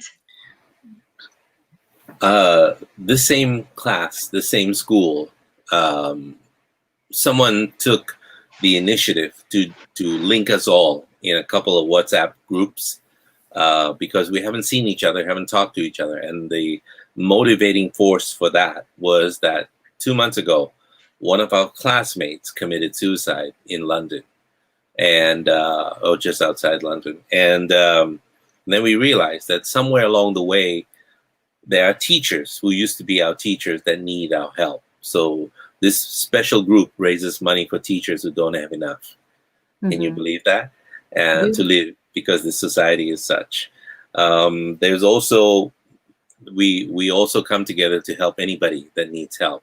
And if they are, and I volunteer myself as a psychotherapist to help people who are now experiencing depression or any sort of thing, and I'll sit down and talk with them. But now COVID has made it impossible to sit face to face. So it's a little bit more difficult. And you'd be surprised. And when people have someone to talk to, it's always wonderful. I understand. The COVID is making many changes in our lives, right? We are having to adapt a lot. And Chris, for children, it's very difficult too. Yeah. Chris Vacha says, also the emotions of happiness, sadness, depression also pass on through our genes at birth. I've experienced in life that couples with, if one has inherited mental issues, it passes on. In fact, even as of today, I do not know how algebra can be put into practical use. Today's grading students is labeling their memory recall rather than creativity and intellect. In modern times, it's better to go to vocational schools than just academic type of degree. Do you believe that? Do you agree with that, Lucia? It's better to go to, vocational schools than just academic type. Yeah. In other words, skills. Give them skills. Don't give them the knowledge. They'll find the knowledge. They'll be able to find it anywhere. Application rather than knowledge. Greetings from Slovenia, from Dejan. School of the Future, learning skills. There, he repeated that. Learning skills. The ex-principal of St. Nicholas Schools in Singapore always hugs his students, calling them Pao Pei, which means precious one. How cool is that? And Ting Maliwan is from Thailand, says Sawadee Ka. Ka for women, Cup for men. Sawadee Cup, which is a greeting. Hello from Thailand. Sawadee Ka. I have to tell you that a long time ago, when I was still working in schools and teaching teachers and all of this, I found myself in one of these schools where I had so much time that I sat down with the principal, who was this beautiful, wonderful older lady who sat down, and she's a principal that all the students love. And so she said, we used to have our, what do you call it? Where people come together after 10 years. What do you call that? That's a word. Reunion.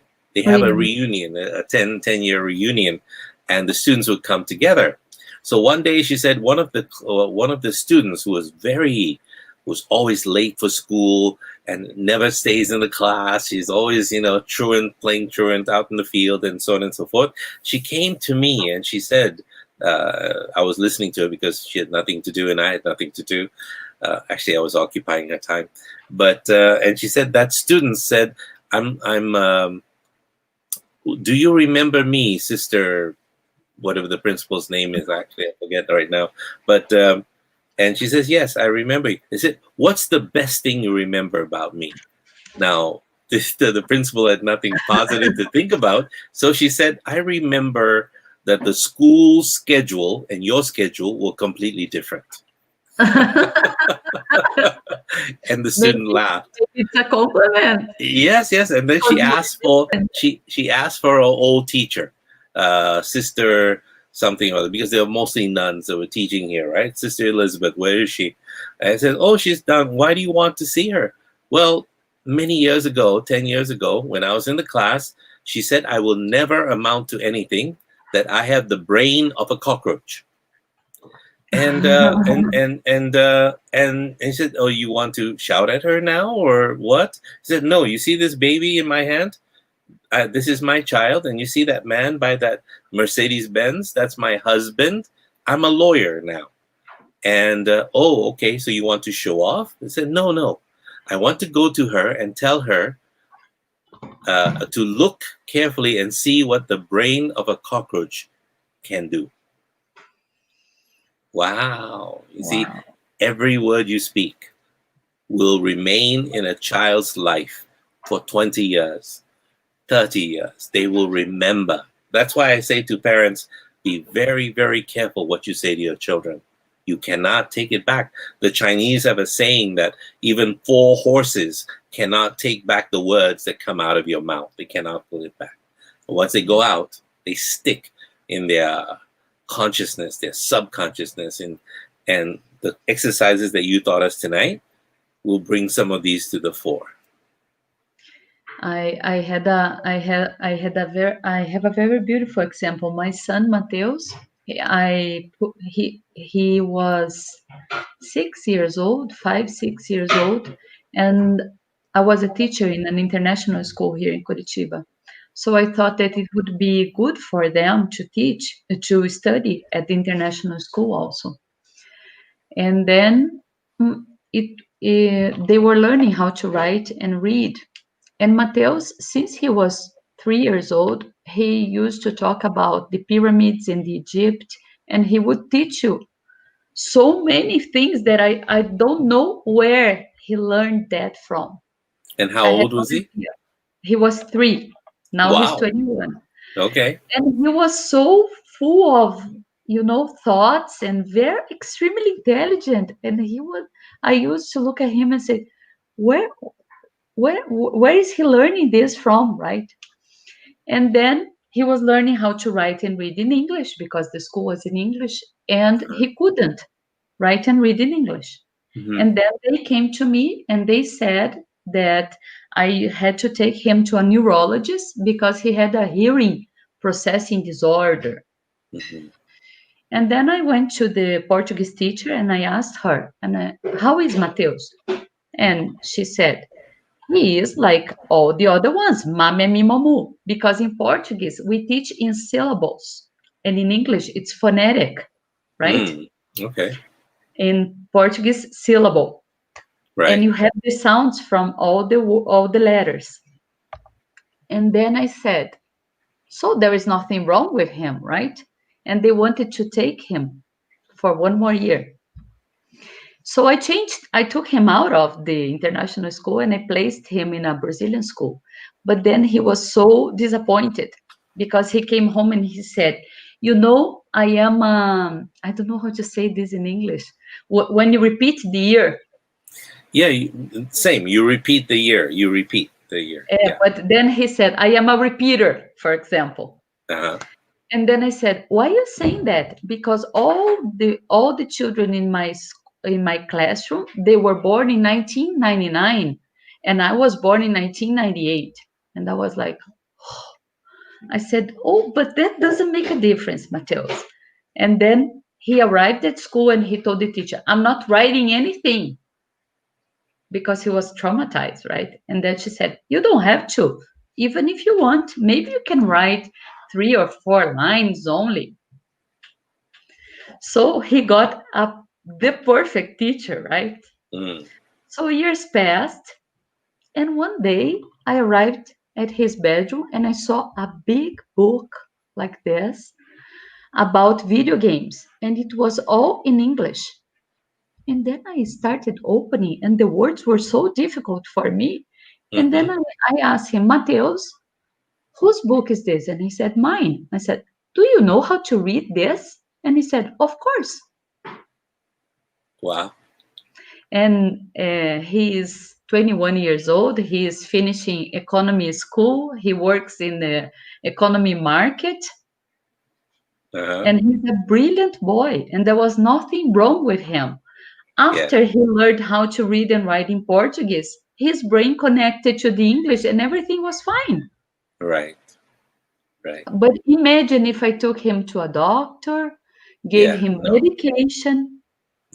There'll be trauma.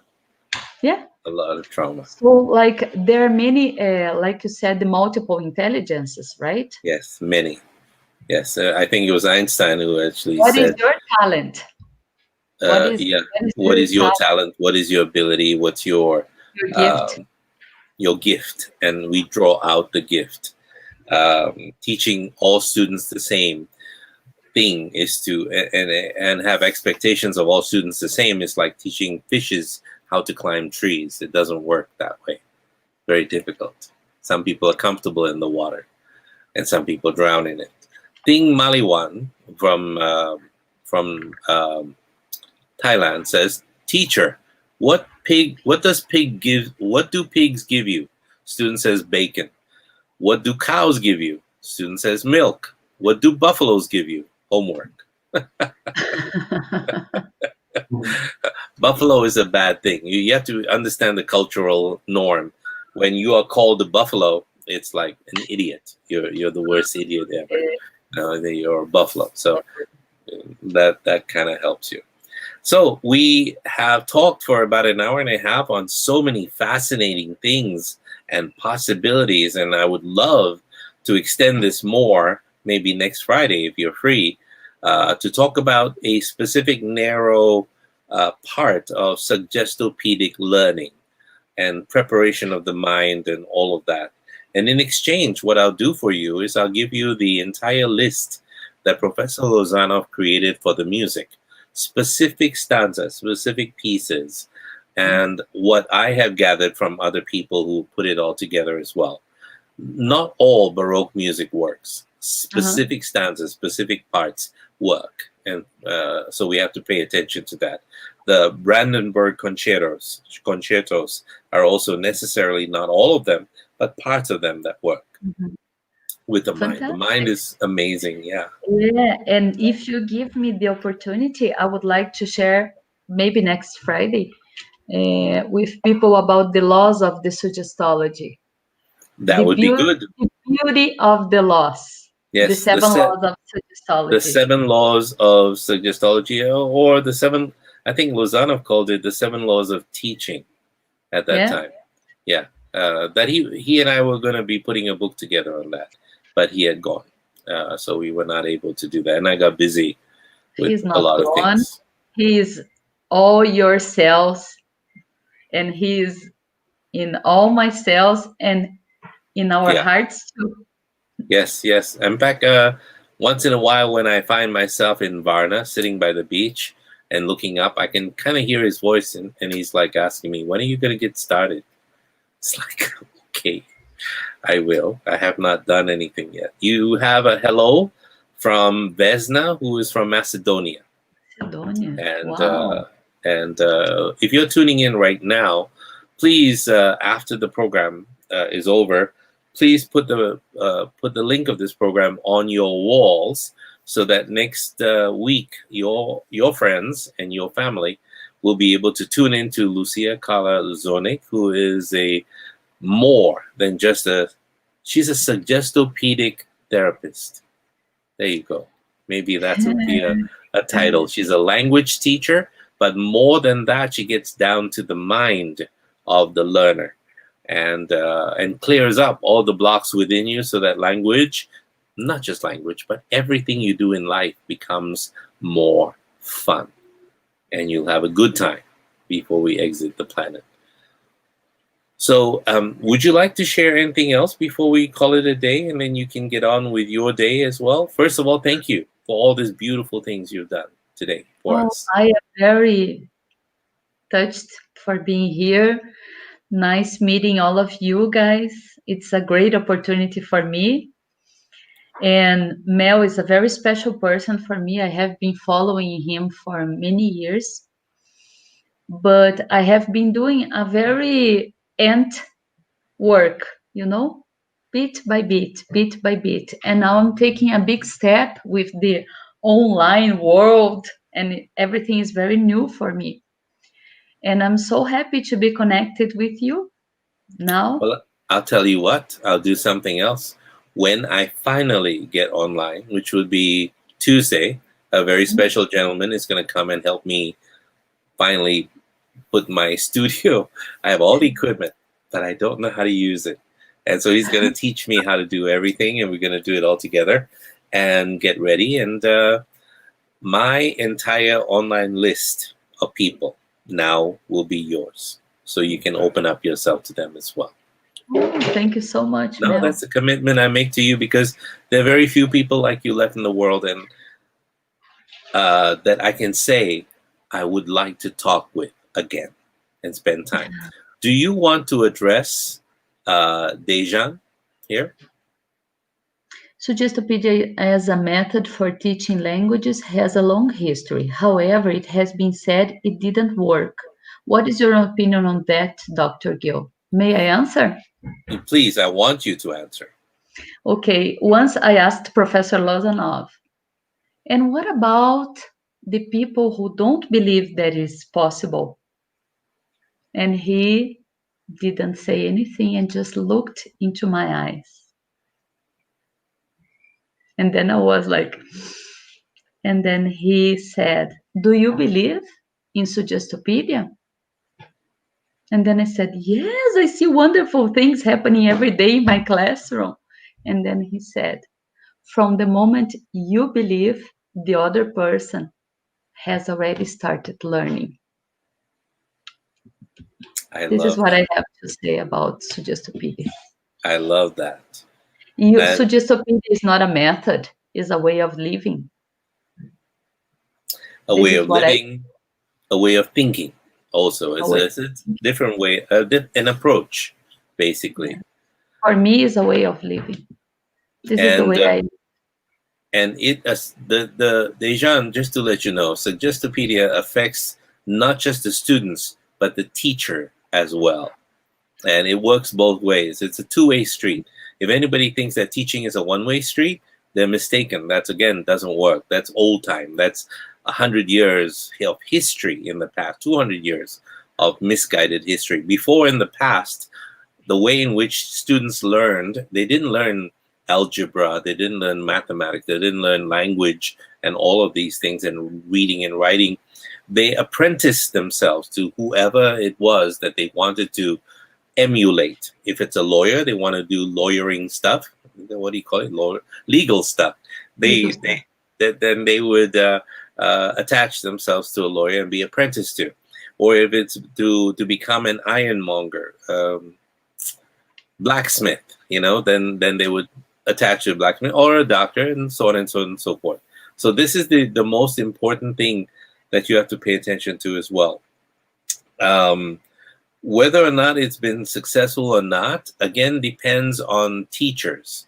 If the teacher is badly trained, then you're not going to get results that was originally intended for good teachers also. And there are many badly trained people I shall not name them, but there are people training them and they don't know what they're doing. So when you prepare the teachers well, 100% of the time, Dejan, it works, just to let you know. There is a thing that you have to have in your mind. It's a sentence from Professor Lozanov. It's a Norwegian motto, right? Mm-hmm. Use your brain. I'll speak like him. This is modeling. I like modeling, Professor Lozanov. I'd love to hear. Use your brain, follow your heart. That's Suggestopedia. Sounds like him too. Holy crap, that's wonderfully done. And what is very strong for me is his laughter. Because when we were together, we laughed a lot. Right?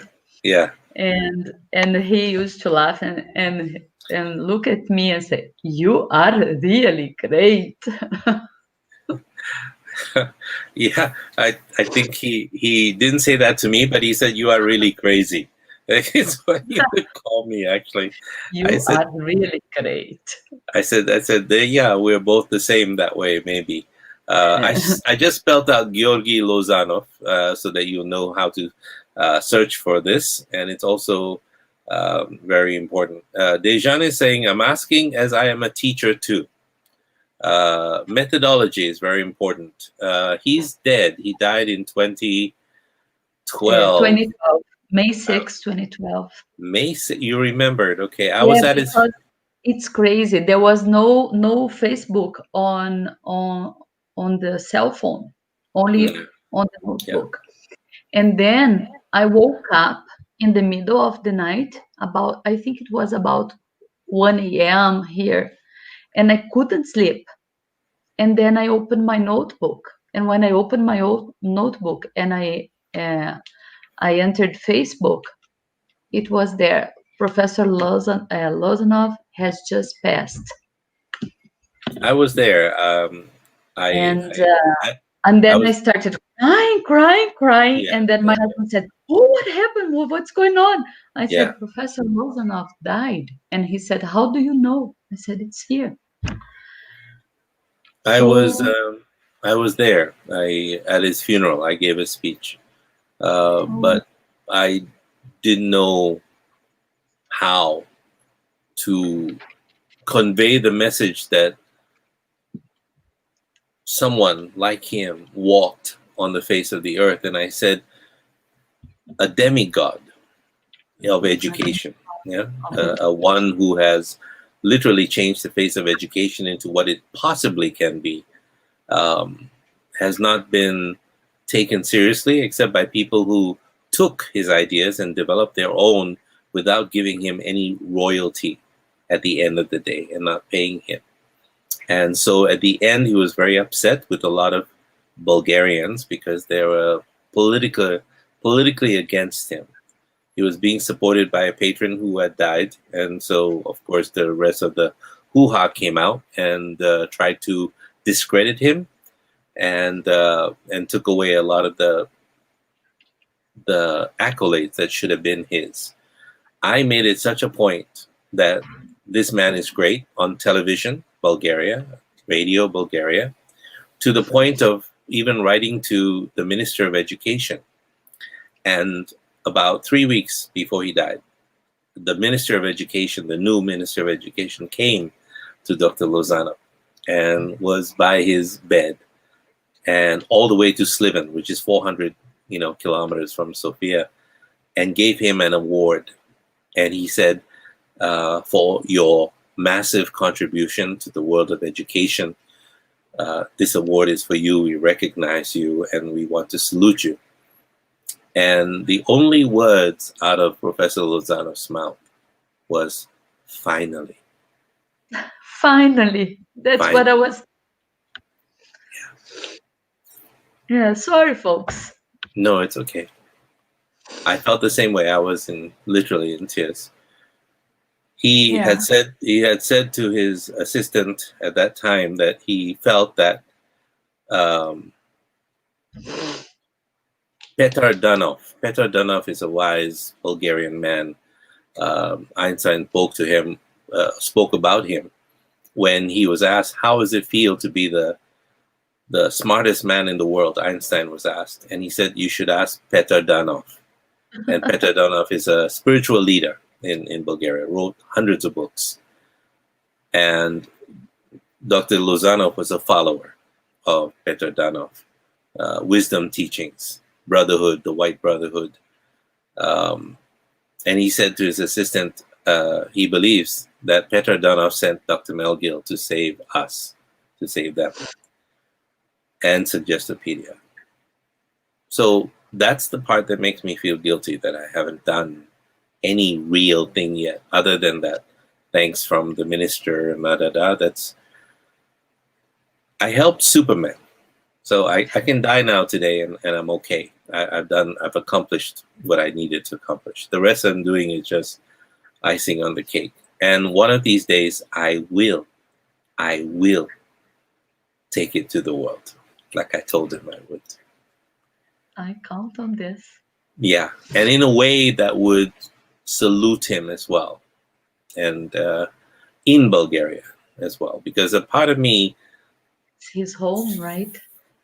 yeah, part of me, that's my home also. It's like I've been there forever. I cannot think of a time it wasn't my home. It's funny, isn't it? Yes. How that works. Yeah, maybe when we talk about the laws of teaching, you can understand why he is so special and why his work is so special, right? So 9 p.m. my time is what in Brazil? A.M. It's what? 10 a.m. 10 a.m. 10 a.m. Next week, on this program, Uncommon Sense, on Friday, Lucia will talk about the laws of teaching on this program. I will interrupt very little. I'll just contribute a little bit at a time. I want to hear you talk. And she will share her wisdom and her knowledge. And if you are teachers and you know teachers and you have friends who are teachers, please ask them to tune in. It might be the inspiration they need at this time, because it's such a very hard job, and being inspired daily is very, very tough. So please tune in, 9 p.m. Singapore time, 9 a.m. New York time, 4 p.m. Bulgarian time, and 10 a.m. Brazil time next week. It's 11 o'clock. I have this funny thing that always keeps me laughing. I make my computer talk like that. We have questions. Dejan says, we have heard about Mr. Lozanov at the university, Professor Lozanov, language studies. Very good. Chris says, spell Petardonov. Oh, yes. Let me do that. Let me do that as well. I will do that. Start searching for him. Peter Dunov, it's actually called, but they call it Petar because that's the Bulgarian way of doing. Yeah, Dunov, Duonov. I think it's spelled like this. Regardless, Google will self-correct, so you will find that name, Petar Dunov. Also very, very cool. Dejan says he's looking forward to next Friday. And Erica Capello says OI. What is that? Is that Erica? Brazilian? Oh, oi. Oi is hi. Oi. Oh, oi is hi. Now you know. Obrigado. Almôndega. Almôndega, yes. Meatball. and oi. Wow, how in Chinese in Singapore, because it's mostly Chinese people here, right? About 80% of the island, 90%. And so whenever you say oi, that's a bad way of calling somebody. It's kind of sad. Yeah, culture is so different everywhere around the world. And in Brazil, it would be good. When I worked at international school, there was a Japanese lady. He was a mother of 2 boys. She was a mother of 2 boys. And the only word she could speak in Portuguese was obrigado. Thank you, right? Yeah. And then I came to her and I said, Akiko, can Canta was her son, come to my house to play with Mateus next Saturday? Right. And she understood everything in Portuguese. And then she said, oh, canta, Mateus, obrigado, né? Obrigado. And then I say, okay, so 3 p.m., is that okay for you? Obrigado. Different intonations of obrigado, and she communicated only with obrigado. So now you will speak Portuguese. You have 3 words: oi, obrigado. I will. Yes, I will surprise my aunt, who's Portuguese, but she's from Portugal. So Portuguese in Portugal is different from Portuguese in Brazil, right? Yes, a bit. Yeah, my book is in Portuguese, Portugal, but it's also in Brazil. So I need to check with my publisher over there and see if it. I will try to get it from Amazon. Okay, great. Let me know how successful you are with that. Then I'll let you know. Thank you so much, folks, for all the questions and for the opportunity of sharing a little bit of my heart with you, because I think this is what we do, right? Yeah. When we are together like this, we are sharing our hearts, our feelings here. Yes. Chris, thank you very much for sharing your thoughts with us too. Dejan says next week, I hope we can hear more about Suggestopedia and Lucia's experience. Yeah, it will be my pleasure. Awesome. Pleasure. My absolute pleasure. I'll model Mel now. Okay. Yeah. My absolute pleasure. No. In my relationships, I say my absolute pressure. But here, I'll say my absolute pleasure. I know. That's why relationships don't last very long for me. I'm always looking right. I'm always looking left to say goodbye. Bye. And I'm always looking right to say next. Yeah. Who's next? Next? Yeah. I'm always looking to the future. So I never dwell in the past too much. Sometimes I do, and it doesn't pay well. Chris asked, do you have a program on Wednesday next? Yes, absolutely. The program will be related to what Lucia will be talking about on Friday. So I will lay the groundwork, and so it'll be very interesting. Dr. Mel y Lucia, muito obrigada. Obrigado is when you tell men or people in general. Obrigada when there is a woman. Obrigada. Oh, when there's a woman. So yeah. So I'm not that woman. But no, but she put us together, like I'm Mel just kidding. Yes. Yes, Vitória. She's from Vitória, Espírito Santo. Espírito Santo. It's another state. I am in Curitiba, Paraná, south of Brazil. She is by the ocean. She's luckier than I am. Oh, wow. I'm crazy about the ocean. My dream is to live by the ocean, but I love Curitiba a lot too. It's beautiful. Yes. That's why I'm also in Varna. Varna is on the Black Sea. Literally, you see the Black Sea from my my house, the window from the balcony. You just see the beautiful Black Sea all the time. Nice. And it's a place where you can become yourself.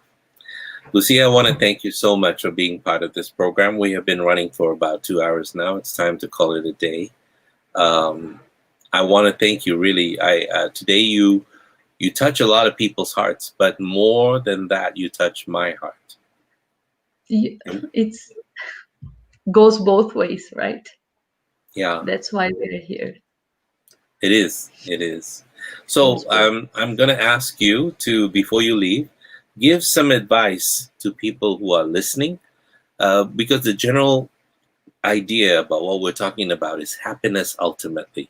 No matter what you learn, happiness ultimately. What advice would you give those listening right now? Professor Lozano's sentence: use your brain, follow your heart. Follow your heart. Follow your heart. Lucia, obrigado. Thank you so much. And we will talk to you next Friday. See you, folks. Bye-bye. Bye-bye. And that brings us to the close of another program, Uncommon Sense. I hope that in some way you've been blessed with a lot of what we've been talking about.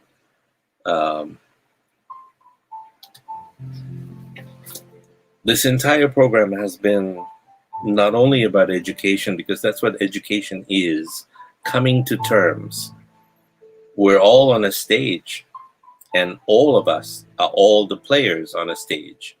And that is basically what Suggestopedia is, recognizing and taking on personalities while you're in the class, because as a personality different from you tend to learn more, you tend to assimilate more, you tend to play the part of others, and you begin to recognize. And one of the greatest contributions of psychology in all of this has been to help us understand how we replay in our minds our hurts and our affections with people other than those who have hurt or touched us. There are many names for this, actually. The more well-known name is projection. We project to people what we feel, or transference, where we instead love people that are not lovable at some place, and people who have put up the barriers but cannot get through. In essence, we play what has been said or done, or what hasn't been said or done, over and over and over again, until we come to terms with it. The coming to terms is called healing, or surrender, or letting go, or even forgiveness. Being yelled at and then later kicking the dog, well, that's the stereotype of what this sounds like and feels like. And yet, more important, we replay the styles of clumsy love that we experience. I'll give you an example. When I was growing up, I endured this cold dismissal of my truest feelings. When I would show my hurt, I was seen as trying to weaken my parents' resolve. And then they turned their backs on me, as if by showing my pain, I was trying to trick them. So having experienced this, I am especially sensitive sometimes now to the pain of those who are close to me. And yet there are times when I catch myself holding firm, just out of reach, and I'm replaying my parents' role as well as my own role. And this is humbling and upsetting, to say the least. But just as germs must run their course and all the players in our dramas must be voiced before they will leave us, just as we keep trying to get what we never got from someone else who doesn't know our game, we also keep this trespass alive by reenacting it on others nearby until we can humbly know what it's like to be hurtful. And that's the first step towards forgiveness. I thought a lot about that today when my nephew called, spoke to my father. And that word forgiveness is in front of me at some point. I see it in the eyes of my father with the relief that he sees and hears.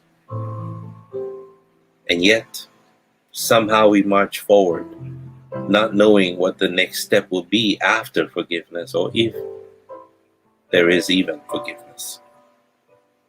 I've seen myself doing what was done to me, never as cruel or harsh, but it has been enough to make me tremble at how easy it is to be cruel when you are afraid, how difficult it is to accept that we are all capable of terrible things, and how cleansing it is to realize that true kindness, true real kindness, breathes just beneath this acceptance of who we can be. I don't know what tomorrow is going to bring for you. I don't know what the weekend will bring for others along the way as you listen to this program.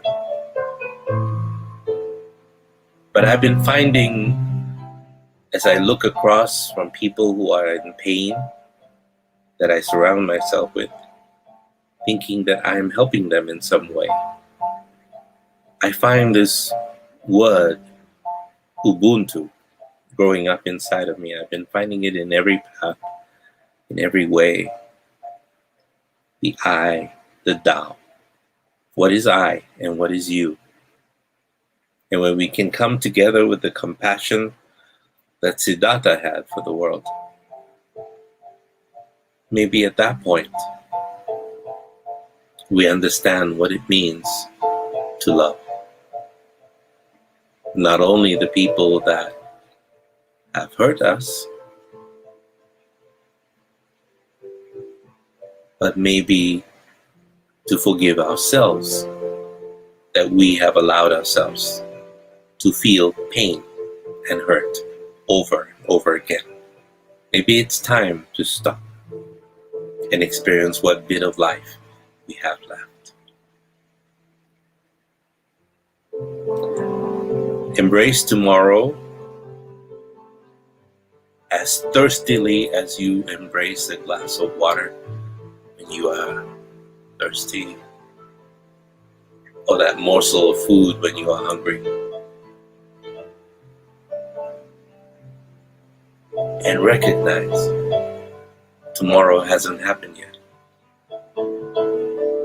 And it's a day, a chance for you to kick off your heels and dance, sing, celebrate, to wake up finally and be awesome in whatever situation you find yourself. You've been listening to this program. It's called Uncommon Sense. And this is the voice of Dr. Mel Gill. Good night, everyone. Have a great weekend.